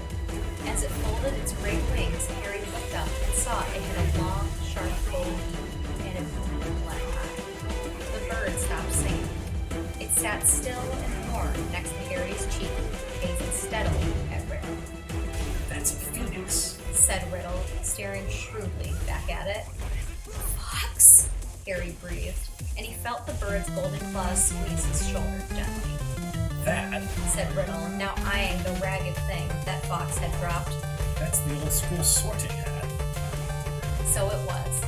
Patched, frayed, and dirty, the hat lay motionless at Harry's feet. Riddle began to laugh again. He laughed so hard that the dark chamber rang with it, as though 10 Riddles were laughing at once. This is what Dumbledore sends his defender, a songbird in an old hat. Do you feel brave, Harry Potter? Do you feel safe now? Harry didn't answer. He might not see what use Fox or the sorting hat were, but he was no longer alone, and he waited for Riddle to stop laughing, with his courage mounting. To business, Harry. Said Riddle, still smiling broadly. Twice, in your past and in my future, we have met. And twice I have failed to kill you. How did you survive? Tell me everything. The longer you talk, He added softly. the longer you stay alive. Harry was thinking fast, weighing his chances. Riddle had the wand. Harry had Fox and the sorting hat, neither of which would be much good in a duel. It looked bad, all right, but the longer Riddle stood there, the more life was dwindling on Ginny. And in the meantime, Harry noticed suddenly Riddle's outline was becoming clearer, more solid. If it had to be a fight between him and Riddle, better sooner than later. No one knows why you lost your powers when you attacked me, said Harry abruptly. I don't know myself, but I know why you couldn't kill me. Because my mother died to save me. My common, muggle-born mother, he added, shaking with suppressed rage. She stopped you killing me, and I've seen the real you. I saw you last year. You're a wreck. You're barely alive. That's where all your power got you. You're in hiding. You're ugly. You're foul. Riddle's face contorted. Then he forced it into an awful smile. So, your mother died to save you. Yes, it's a powerful counterpoint, I can see now. There is nothing special about you after all. I wondered, you see, because there are strange likenesses between us, Harry Potter. Even you must have noticed. Both half-bloods, orphans, raised by muggles. Probably the only two Possum-mouths to come through Hogwarts since the great Slytherin himself. Who even looked something alike. But after all, it was a merely unlucky chance you had seen me from me. That's all I wanted to know. Harry stood tense, waiting for Riddle to raise his wand. But Riddle's twisted smile was widening again. Now, Harry, I'm going to teach you a little lesson. Let's match the powers of Lord Voldemort, heir of Salazar Slytherin, against famous Harry Potter, and the best weapons Dumbledore can give him. He cast an amused eye over Fox and the sorting hat, then walked away. Harry, fear spreading up his numb lens, watched Riddle stop between the high pillars and look up into the stone face of Slytherin, high above him in the half-darkness. Riddle opened his mouth wide and hissed when Harry understood what he was saying. Speak to me, Slytherin, greatest of the Hogwarts Four. Harry wheeled around to look up at the statue, Fox swaying on his shoulder. Slytherin's gigantic stone face was moving. Horror-struck, Harry saw his mouth opening wider and wider to make a huge black hole, and something was stirring inside the statue's mouth. Something was slithering up from its depths. Harry backed away until he hit the dark chamber wall, and as he shut his eyes tight, he felt Fox wings sweep his cheek as he took flight. Harry wanted to shout, "Don't leave me!" But what chance did a phoenix have against the king of serpents? Something huge hit the stone floor of the chamber. Harry felt it shudder. He knew what was happening. Sensed it. Could almost see the giant serpent uncoiling itself from Slytherin's mouth. Then he heard Riddle's hissing voice. Kill him! The basilisk was moving toward Harry.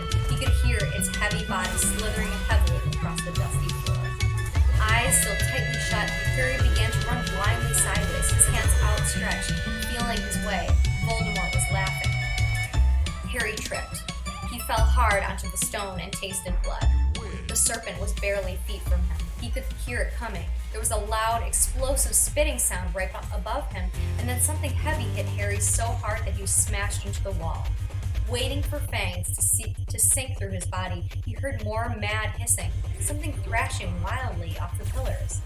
He couldn't help it. He opened his eyes wide enough to squint at what was going on. The enormous serpent, bright, poisonous green, thick as an oak trunk, had raised itself high in the air, and its great blunt head was weaving drunkenly between the pillars.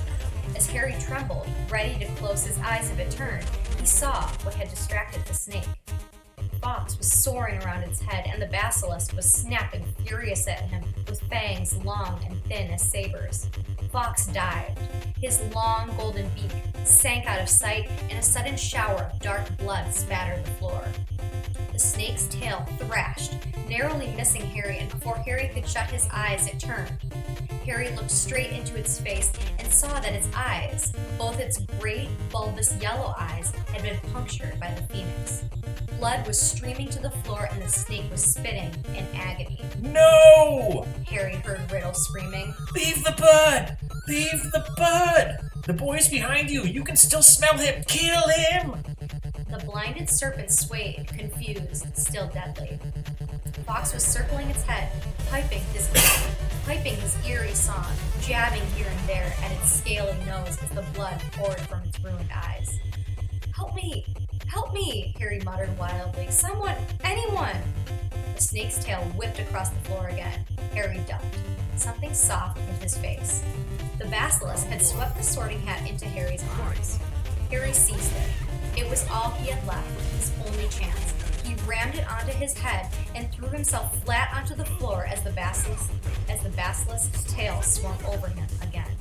Help me, Harry thought, his eyes screwed tight under the hat. Please help me! There was no answering voice.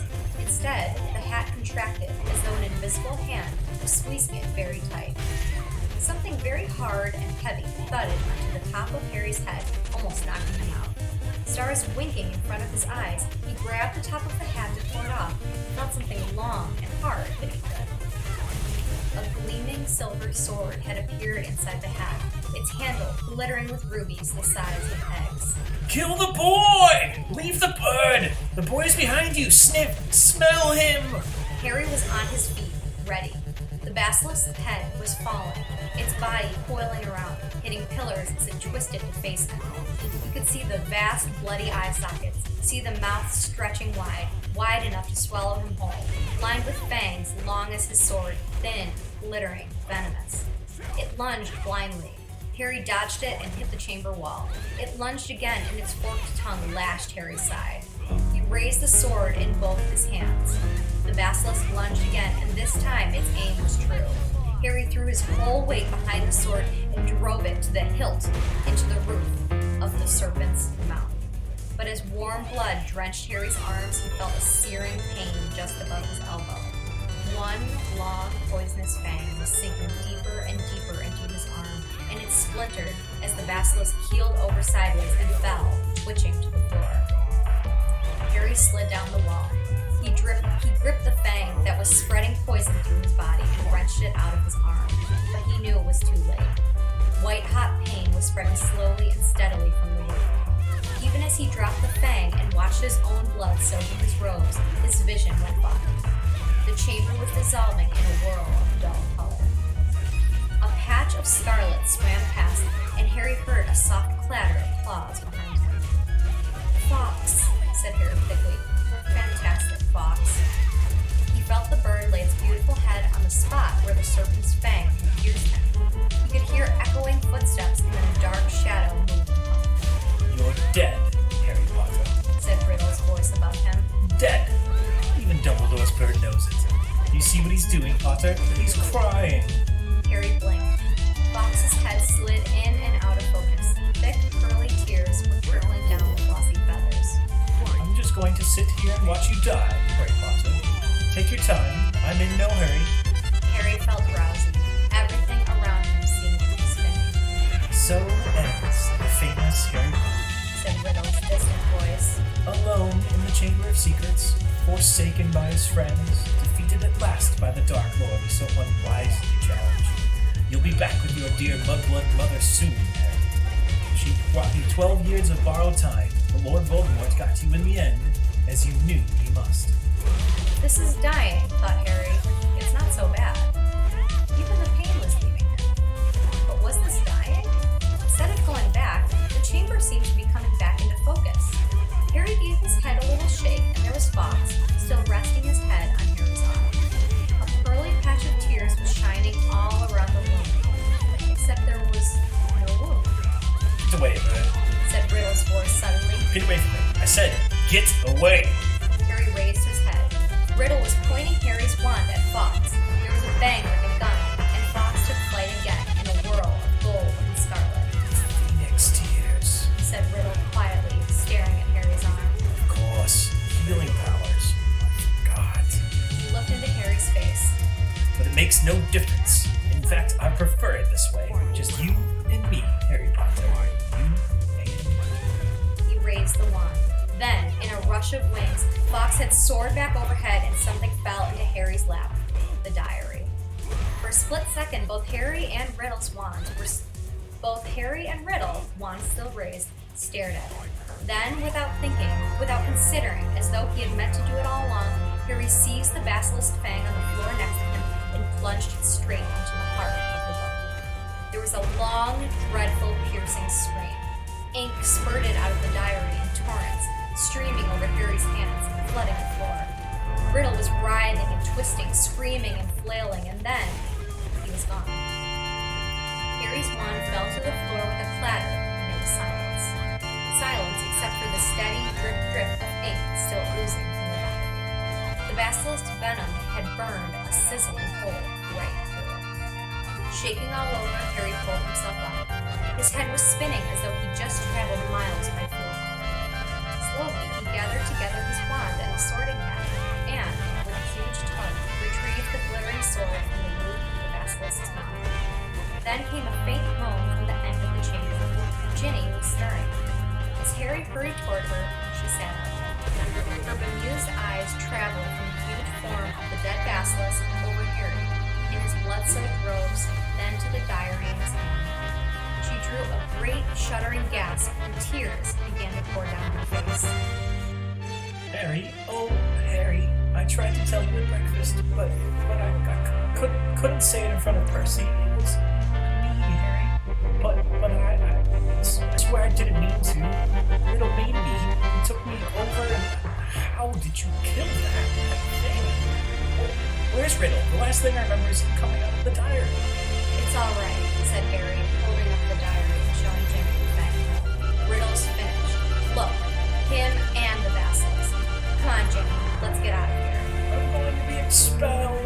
Ginny wept as Harry helped her awkwardly to her feet. I've looked forward to coming to Hogwarts ever since Bill came, and now I'll have to leave, and what'll Mom and Dad say? Fox was waiting for them, hovering in the chamber entrance. Harry urged Ginny forward. They stepped over the motionless coils of the dead basilisk, through the echoing gloom, and back into the tunnel. Harry heard the stone doors close behind them with a soft hiss.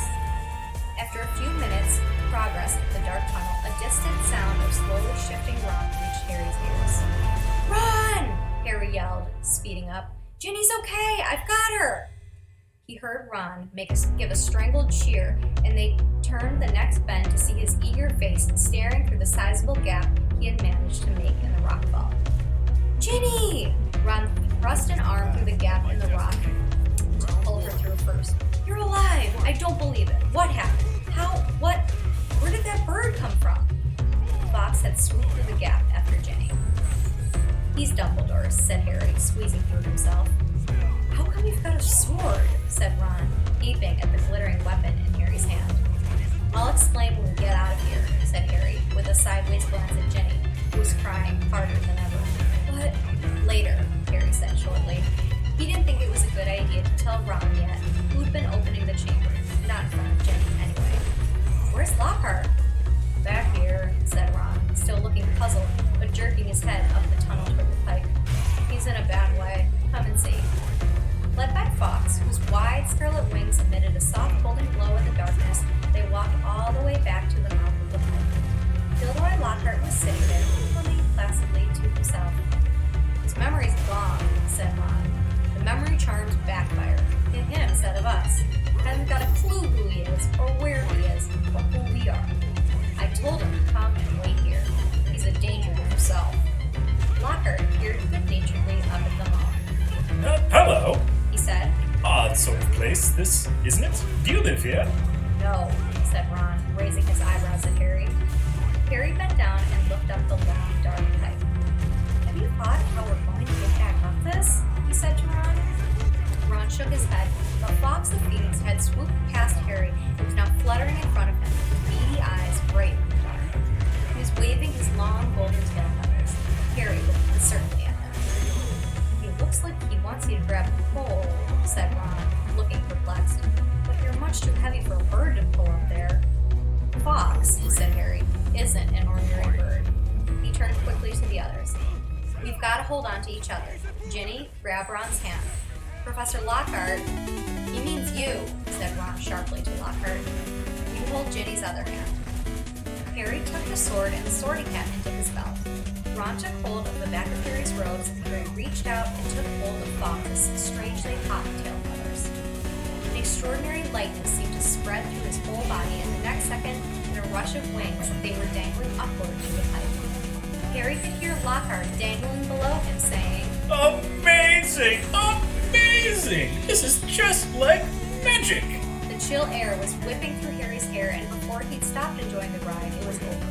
All four of them were hitting the wet floor of Morning Myrtle's bathroom, and as Lockhart straightened his hat, the sink that hit the pipe was sliding back into place. Myrtle goggled at them. You're alive? She said blankly to Harry. There's no need to sound so disappointed, he said grimly, wiping flecks of blood and slime off his glasses. Oh well, I'd just been thinking, if you had died, you'd been welcome to share my toilet, said Myrtle, blushing silver. Ugh, said Ron as they left the bathroom for the dark, deserted corridor outside. Harry, I think Myrtle's grown fond of you. You've got competition, Ginny. But tears were still flooding silently down Ginny's face. Where now? Said Ron, with an anxious look at Ginny. Harry pointed. Fox was leading the way, blowing gold along the corridor. They strode after him, and moments later found themselves outside Professor McGonagall's office. Harry knocked and pushed the door. And that brings us to the end of chapter 17. Thank you so much to John for all of your lovely voices you did, and of course for playing our greatest villain, Tom Riddle, also known as Lord Voldemort. Thank you all for listening, and hope to see you tomorrow for chapter 18, our final chapter. And also just take a quick peek at the front of the book. As you can see, it's Harry kind of holding on to Fox as they're going out of the Chamber of Secrets. Foreshadowing. Some foreshadowing in the beginning of the book. I hope you enjoyed today, and we will see you tomorrow. Happy reading. Hi everyone, Mrs. Jones here, welcoming you back to our last chapter of Harry Potter and the Chamber of Secrets by J.K. Rowling. Today I have a couple special guests with me. I have my husband, John. Hello. And I have one of my best friends, Nick. Hi everyone. So excited that both of you are back for the last chapter. We're going to finish this book up and end on a very great note, in my opinion. Are we all ready to get started? Yeah. Excellent. Let's do it. Chapter 18, Dobby's Reward. For a moment, there was silence as Harry, Ron, Ginny, and Lockhart stood in the doorway, covered in muck and slime, and, in Harry's case, blood. Then, there was a scream. Ginny! It was Mrs. Weasley, who had been sitting, crying in front of the fire. She leapt to her feet, closely followed by Mr. Weasley, and both of them flung themselves on their daughter. Harry, however, was looking past them. Professor Dumbledore was standing by the mantelpiece, beaming, next to Professor McGonagall, who was taking great, steadying gasps, clutching her chest. Fox went whooshing past Harry's ear and settled on Dumbledore's shoulder, just as Harry found himself and Ron being swept into Mrs. Weasley's tight embrace. You saved her! You saved her! How did you do it? I think we'd all like to know that, said Professor McGonagall weakly. Mrs. Weasley let go of Harry, who hesitated for a moment, then walked over to the desk and laid upon it the sorting hat, the ruby-encrusted sword, and what remained of Riddle's diary. Then he started telling them everything. For nearly a quarter of an hour, he spoke into the rapt silence. He told them about hearing the disembodied voice, how Hermione had finally realized that he was hearing a basilisk in the pipes, how he and Ron had followed the spiders into the forest, that Aragog had told them where the last victim of the basilisk had died, how he had guessed that Moaning Myrtle had been the victim, and that the entrance to the Chamber of Secrets might be in her bathroom. Very well, Professor McGonagall prompted him as he paused. So you found out where the entrance was, breaking 100 school rules into pieces along the way, I might add. But how on earth did you all get out of there alive, Potter? So Harry, his voice now growing hoarse from all this talking, told them about Fawkes's timely arrival and about the Sorting Hat giving him the sword. But then he faltered. He had so far avoided mentioning Riddle's diary, or Ginny. She was standing with her head against Mrs. Weasley's shoulder, and tears were still coursing silently down her cheeks. What if they expelled her? Harry thought in panic. Riddle's diary didn't work anymore. How could they prove it had been he who had made her do it all? Instinctively, Harry looked at Dumbledore, who smiled faintly, the firelight glancing off his half-moon spectacles. What interests me most, said Dumbledore gently, is how Lord Voldemort managed to enchant you, when my sources tell me he's currently hiding in the forest of Armenia. Relief, warm, sweeping, glorious relief, swept over Harry. What's that? Said Mr. Weasley in a stunned voice. You know who? Enchanted Ginny? But Ginny hasn't been... Has she? It was this diary, said Harry quickly, picking it up and showing it to Dumbledore. Riddle wrote it when he was 16. Dumbledore took the diary from Harry and peered keenly down his long, crooked nose at its burnt and soggy pages. Brilliant, he said softly. Of course, he was probably the most brilliant student Hogwarts has ever seen. He turned around to the Weasleys, who were looking utterly bewildered. Very few people know that Lord Voldemort was once called Tom Riddle. Myself, 50 years ago, at Hogwarts. He disappeared after leaving the school, traveled far and wide, sent so deeply into the dark arts, consorted with the very worst of them, so many magical transformations, and when he resurfaced as Lord Voldemort, he was barely recognizable. Hardly anyone connected Lord Voldemort with the handsome boy who was once head boy. But Ginny, said Mrs. Weasley, what's our Ginny got to do with him?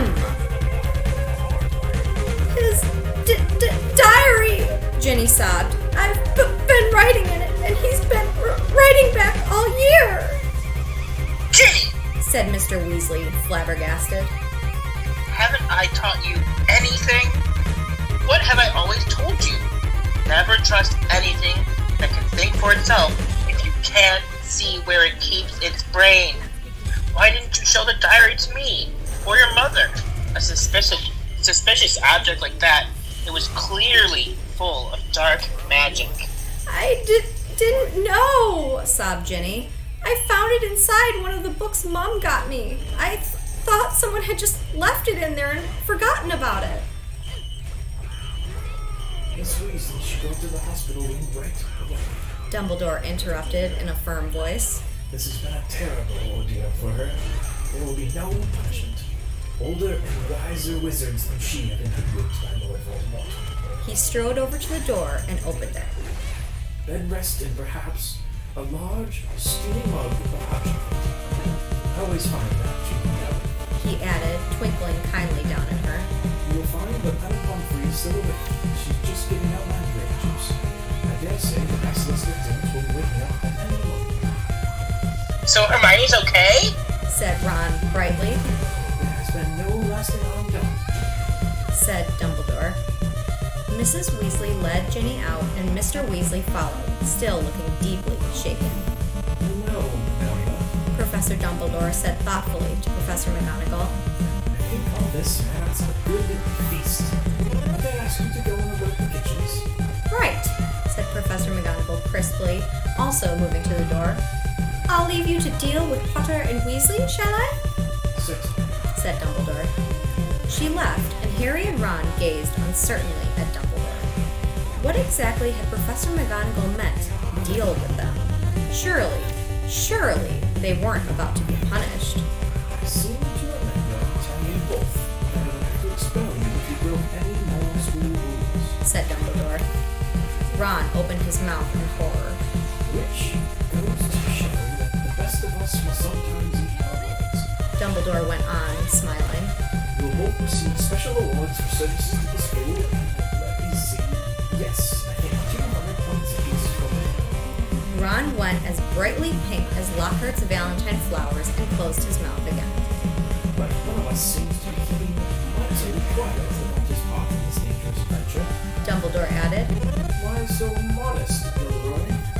Harry gave a start. He had completely forgotten about Lockhart. He turned and saw that Lockhart was standing in a corner of the room, still wearing his vague smile. When Dumbledore addressed him, Lockhart looked over his shoulder to see who he was talking to. Professor Dumbledore, Ron said quickly. There was an accident down in the Chamber of Secrets. Professor Lockhart. Am I a professor? Said Lockhart in mild surprise. Goodness, I expect I was hopeless, was I? He tried to do a memory charm and the wand backfired. Ron explained quietly to Dumbledore. Said Dumbledore, shaking his head, his long silver mustache quivering. Impaled upon your own sword, Gilderoy. Sword? Said Lockhart dimly. Haven't got a sword. That boy has, though. He pointed at Harry. He'll lend you one. I'm taking Professor Lockhart up to the infirmary too. Dumbledore said to Ron. I'd like a few more words with Harry. Lockhart ambled out. Ron cast a curious look back at Dumbledore and Harry as he closed the door. Dumbledore crossed to one of the chairs by the fire. Sit down, Harry. He said, and Harry sat, feeling unaccountably nervous. First of all, Harry, I want to thank you, said Dumbledore, eyes twinkling again. You must have shown me real loyalty down the chamber. Nothing but that could have called Fox to you. He stroked the phoenix, which had fluttered down onto his knee. Harry grinned awkwardly as Dumbledore watched him. And so, you met Tom, said Dumbledore thoughtfully. I imagine he was most interested in you. Suddenly, something that was nagging at Harry came tumbling out of his mouth. Professor Dumbledore, Riddle said I'm like him. Strange likeness, he said. Did he? Said Dumbledore, looking thoughtfully at Harry from under his thick silver eyebrows. And what do you think, Harry? I don't think I'm like him, said Harry, more loudly than he'd intended. I mean, I'm in Gryffindor. But he fell silent, a lurking doubt resurfacing in his mind. Professor, he started again after a moment. The Sorting Cat told me I'd have done well in Slytherin. Everyone thought I was Slytherin's heir for a while, because I can speak Parseltongue. You can speak Parseltongue, Harry, said Dumbledore calmly. because Lord Voldemort, he is the last man descendant besides Lord Slytherin, can speak Parseltongue. Unless I'm much mistaken, he transferred some of his own powers to you, but that's gave you that scar. Not something he intended to do, I'm sure. Voldemort put a bit of himself in me? Harry said, thunderstruck. It certainly seems so. So I should be in Slytherin, Harry said, looking desperately into Dumbledore's face. The Sorting Hat could see Slytherin's power in me, and it... Put you in Gryffindor, said Dumbledore calmly. Listen to me, Harry. You happen to have many qualities Salazar Slytherin prizes and distance. His own very gift, Parseltongue, resourcefulness, determination, a certain disregard for rules. He added, his mustache quivering again. Yet, Sorting Hat placed you in Gryffindor. You know why that was? Think. It only put me in Gryffindor, said Harry in a defeated voice, because I asked not to go to Slytherin. Exactly. Said Dumbledore, beaming once more. Which makes you very different from Tom Riddle. It's our choices, Harry, that show us who we truly are, far more than our abilities. Harry sat motionless in his chair, stunned. If you want proof, Harry, you belong in Gryffindor. I suggest you look more closely at this. Dumbledore reached across to Professor McGonagall's desk, picked up the blood-stained silver sword, and handed it to Harry. Dully, Harry turned it over, the rubies blazing in the firelight. And then he saw the name engraved just below the hilt. Godric Gryffindor. Only a true Gryffindor could have pulled that out of the hat, said Dumbledore simply. For a minute, neither of them spoke. Then Dumbledore pulled open one of the drawers in Professor McGonagall's desk and took out a quill and a bottle of ink. What you mean, Harry, is food and sleep. I suggest you go down to the feast, or I like to ask her. We need our gamekeeper back. And I must draft an advertisement for the Daily Prophet, too. He added thoughtfully. We're needing a new defense against the dog house, teacher. You do seem to run through that, don't we? Harry got up and crossed to the door. He had just reached for the handle, however, when the door burst open so violently that it bounced back off the wall. Lucius Malfoy stood there, fury in his face, and cowering behind his legs, heavily wrapped in bandages, was Dobby. Good evening, Lucius. Said Dumbledore pleasantly. Mr. Malfoy almost knocked Harry over as he swept into the room. Dobby went scurrying in after him, crouching at the hem of his cloak, a look of abject terror on his face. The elf was carrying a stained rag for which he was attempting to finish cleaning Mr. Malfoy's shoes. Apparently, Mr. Malfoy had set out in a great hurry, for not only were his shoes half polished, but his usually sleek hair was disheveled. Ignoring the elf bobbing apologetically around his ankles, he fixed his cold eyes upon Dumbledore.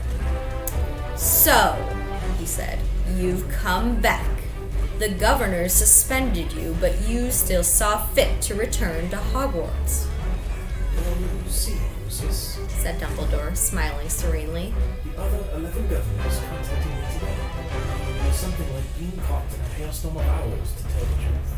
They heard that Arthur Weasley's daughter had been killed and wanted me back here at once.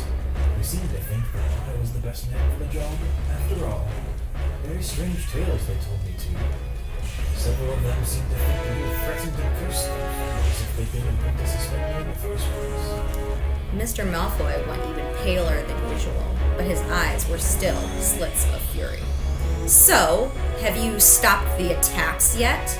he sneered. "Have you caught the culprit?" said Dumbledore with a smile. "Well," said Mr. Malfoy sharply, "who is it?" "The same person as last time, Lucius," said Dumbledore. "but this time, Lord Voldemort is acting through some of this, by means of this diary." He held up the small black book with a large hole through the center, watching Mr. Malfoy closely. Harry, however, was watching Dobby. The elf was doing something very odd. His great eyes fixed meaningfully on Harry.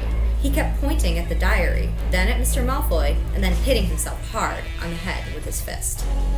"I see," said Mr. Malfoy slowly to Dumbledore. Said Dumbledore in a level voice, still staring Mr. Malfoy straight in the eye. "Because if Harry here, Mr. Malfoy shot Harry a swift, sharp look. had it's been wrong, and had discovered this book, why, Ginny Weasley might have taken all the blame. No one would ever have been able to prove she acted of her own free will." Mr. Malfoy said nothing. His face was suddenly mask-like. Dumbledore went on. "What might have happened then? The Weasleys are one of the most prominent pureblood families. Imagine the effect on Arthur Weasley and his Muggle Protection Act. His own daughter was discovered attacking and killing Muggle-borns. Very fortunate the diary was discovered and Riddle's memories wiped from it. Who knows what the consequences might have been otherwise?" Mr. Malfoy forced himself to speak. "Very fortunate," he said stiffly. And still, behind his back, Dobby was pointing, first to the diary, then to Lucius Malfoy, then punching himself in the head. And Harry suddenly understood. He nodded at Dobby, and Dobby backed into a corner, now twisting his ears in punishment. "Don't you want to know how Ginny got hold of that diary, Mr. Malfoy?" said Harry. Lucius Malfoy rounded on him. "How should I know how that stupid little girl got hold of it?" he said. "Because you gave it to her," said Harry, "in Flourish and Blots. You picked up her old Transfiguration book and slipped the diary inside it, didn't you?" He saw Mr. Malfoy's white hands clench and unclench. "Prove it," he hissed. "Oh, no one will be able to do that," said Dumbledore, smiling at Harry. "Not now that Riddle has vanished from the book. On the other hand, I would advise you, Lucius, not to go giving things out anymore of old Voldemort's old school things. If any more of them find their way into innocent hands, I think also Weasley, for one, will make sure they are traced back to you." Lucius Malfoy stood for a moment, and Harry distinctly saw his right hand twitch as though he was longing to reach for his wand. Instead, he turned to his house elf. "We're going, Dobby!" He wrenched open the door, and as the elf came hurrying up to him, he kicked him right through it. They could hear Dobby squealing with pain all the way down the corridor. Harry stood for a moment, thinking hard. Then it came to him. "Professor Dumbledore?" he said hurriedly. Can I give that diary back to Mr. Malfoy, please? Certainly, Harry. Said Dumbledore calmly. But hurry, the feast. Harry grabbed the diary and dashed out of the office. He could hear Dobby's squeals of pain receding around the corner. Quickly wondering if this plan could possibly work, Harry took off one of his shoes, pulled off his slimy, filthy sock, and stuffed the diary into it. Then he ran down the dark corridor. He caught up with them at the top of the stairs. Mr. Malfoy, he gasped, skidding to a halt. I've got something for you. And he forced the smelly sock into Lucius Malfoy's hand. What? Mr. Malfoy ripped the sock off the diary, threw it aside, then looked furiously from the ruined book to Harry. You'll meet the same sticky end as your parents one of these days, Harry Potter, he said softly. They were meddlesome fools, too. He turned to go. Come, Dobby. I said, come. But Dobby didn't move. He was holding up Harry's disgusting, slimy sock and looking at it as though it were a priceless treasure. Master has given us sock, said the elf in wonderment.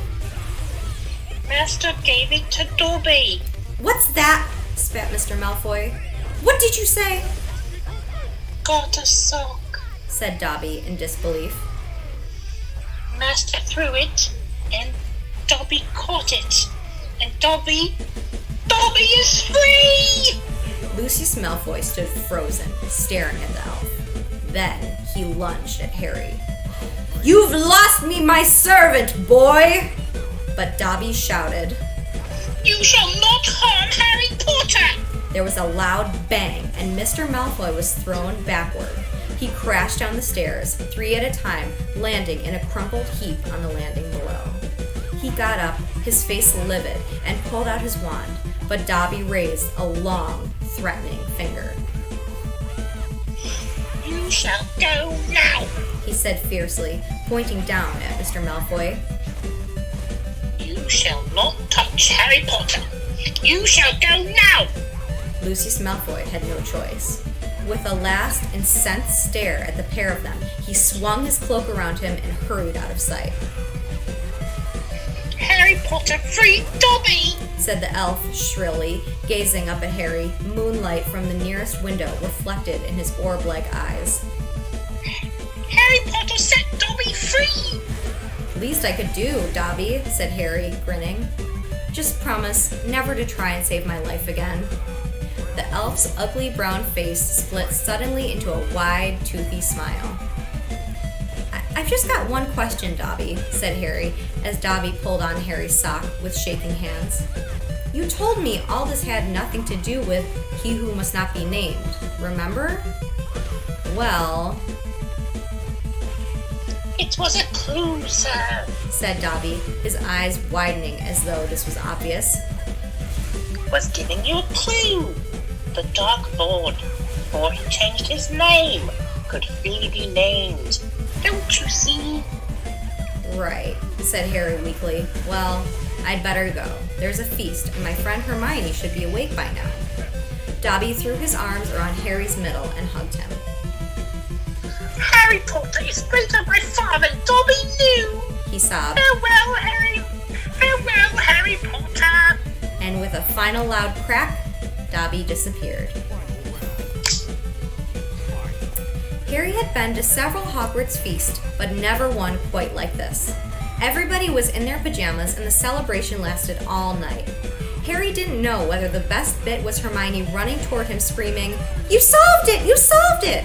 or Justin hurrying over from the Hufflepuff table to wring his hand and apologize endlessly for suspecting him, or Hagrid turning up at 3:30, cuffing Harry and Ron so hard on the shoulders that they were knocked into their plates of trifle, or his and Ron's 400 points for Gryffindor, securing the house cup for the second year running, or Professor McGonagall standing up to tell them all that the exams had been canceled as a school treat.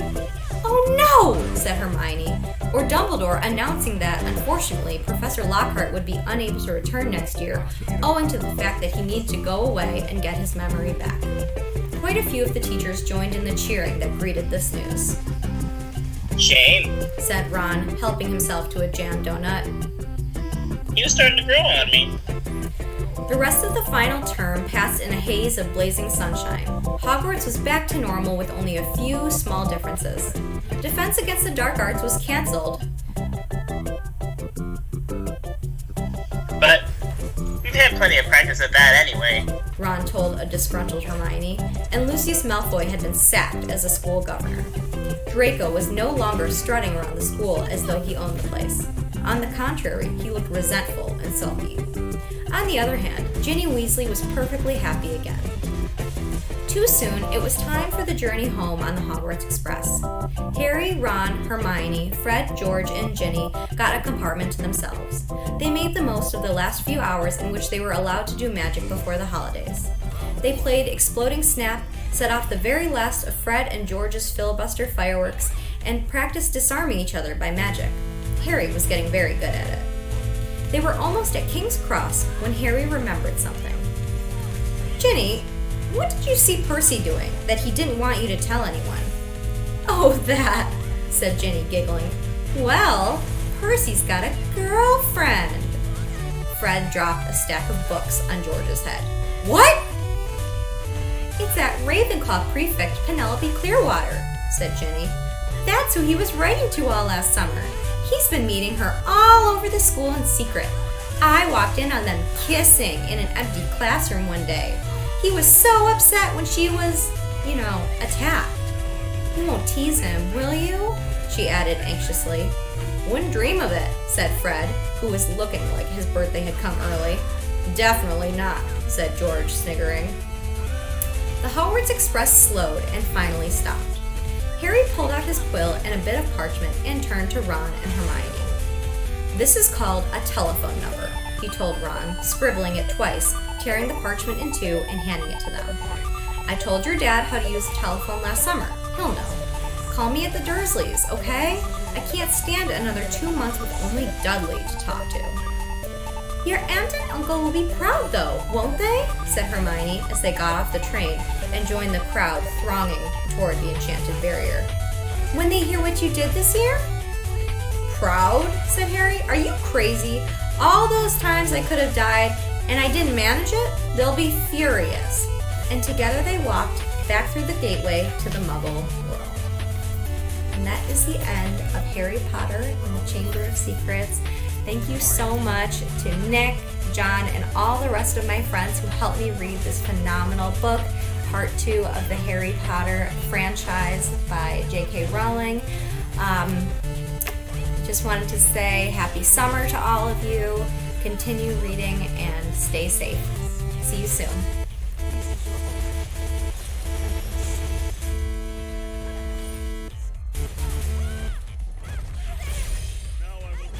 Hi everybody and welcome back. I'm so excited that you are joining me for the third installment of the Harry Potter series, Harry Potter and the Prisoner of Azkaban, written by J.K. Rowling. This book is my favorite book out of the entire series. They're all incredible, but this one definitely takes the cake for me. Goes a little bit into the darker side of Harry Potter, but super interesting, and I hope you all enjoy it as much as I continue to. So, with that being said, let's get started. Harry Potter and the Prisoner of Azkaban, Chapter 1.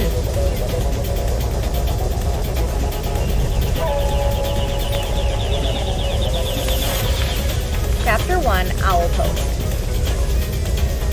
Harry Potter was a highly unusual boy in many ways. For one thing, he hated the summer holidays more than any other time of year. For another, he really wanted to do his homework, but was forced to do it in secret in the dead of night. And he also happened to be a wizard. It was nearly midnight and he was lying on his stomach in bed, the blankets drawn right over his head like a tent, a flashlight in one hand, and a large leather-bound book, A History of Magic by Bathilda Bagshot, propped open against the pillow. Harry moved the tip of his eagle feather quill down the page, frowning as he looked for something that would help him write his essay. Witch burning in the 14th century was completely pointless to discuss. The quill paused at the top of a likely-looking paragraph. Harry pushed his round glasses up the bridge of his nose, moved his flashlight closer to the book, and read, Non-magic people, more commonly known as muggles, were particularly afraid of magic in medieval times, but not very good at recognizing it. On the rare occasion that they did catch a real witch or wizard, burning had no effect whatsoever. The witch or wizard would perform a basic flame-freezing charm, and then pretend to shriek with pain while enjoying a gentle tickling sensation.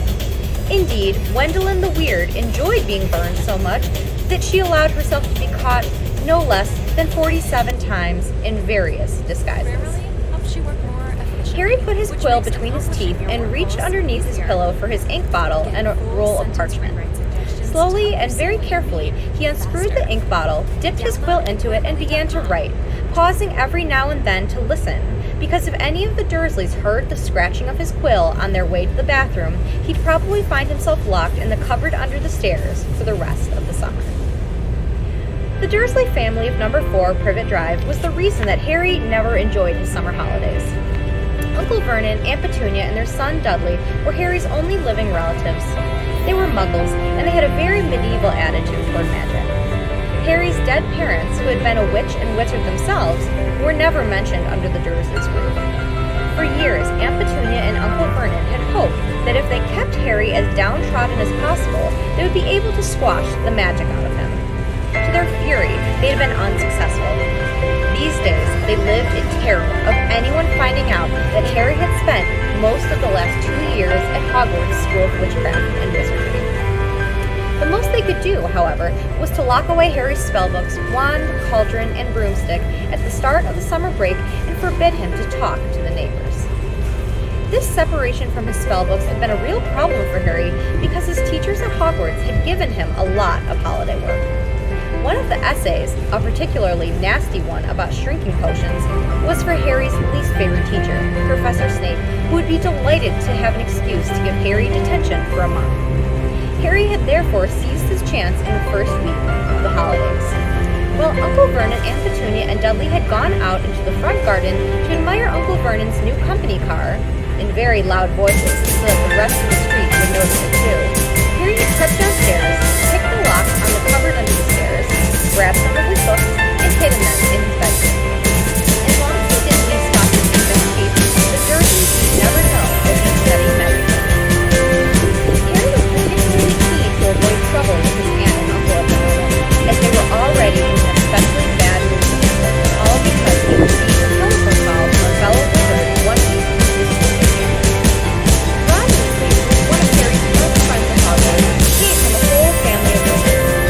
This meant that he knew a lot of things Harry didn't, but had never used the telephone before. Most unluckily, it had been Uncle Vernon who had answered the call. Vernon Dursley speaking. Harry, who happened to be in the room at the time, froze as he heard Ron's voice answer. Hello? Hello? Can you hear me? I want to talk to Harry Potter! Ron was yelling so loudly that Uncle Vernon jumped and held the receiver a foot away from his ear, staring at it with an expression of mingled fury and alarm. Who is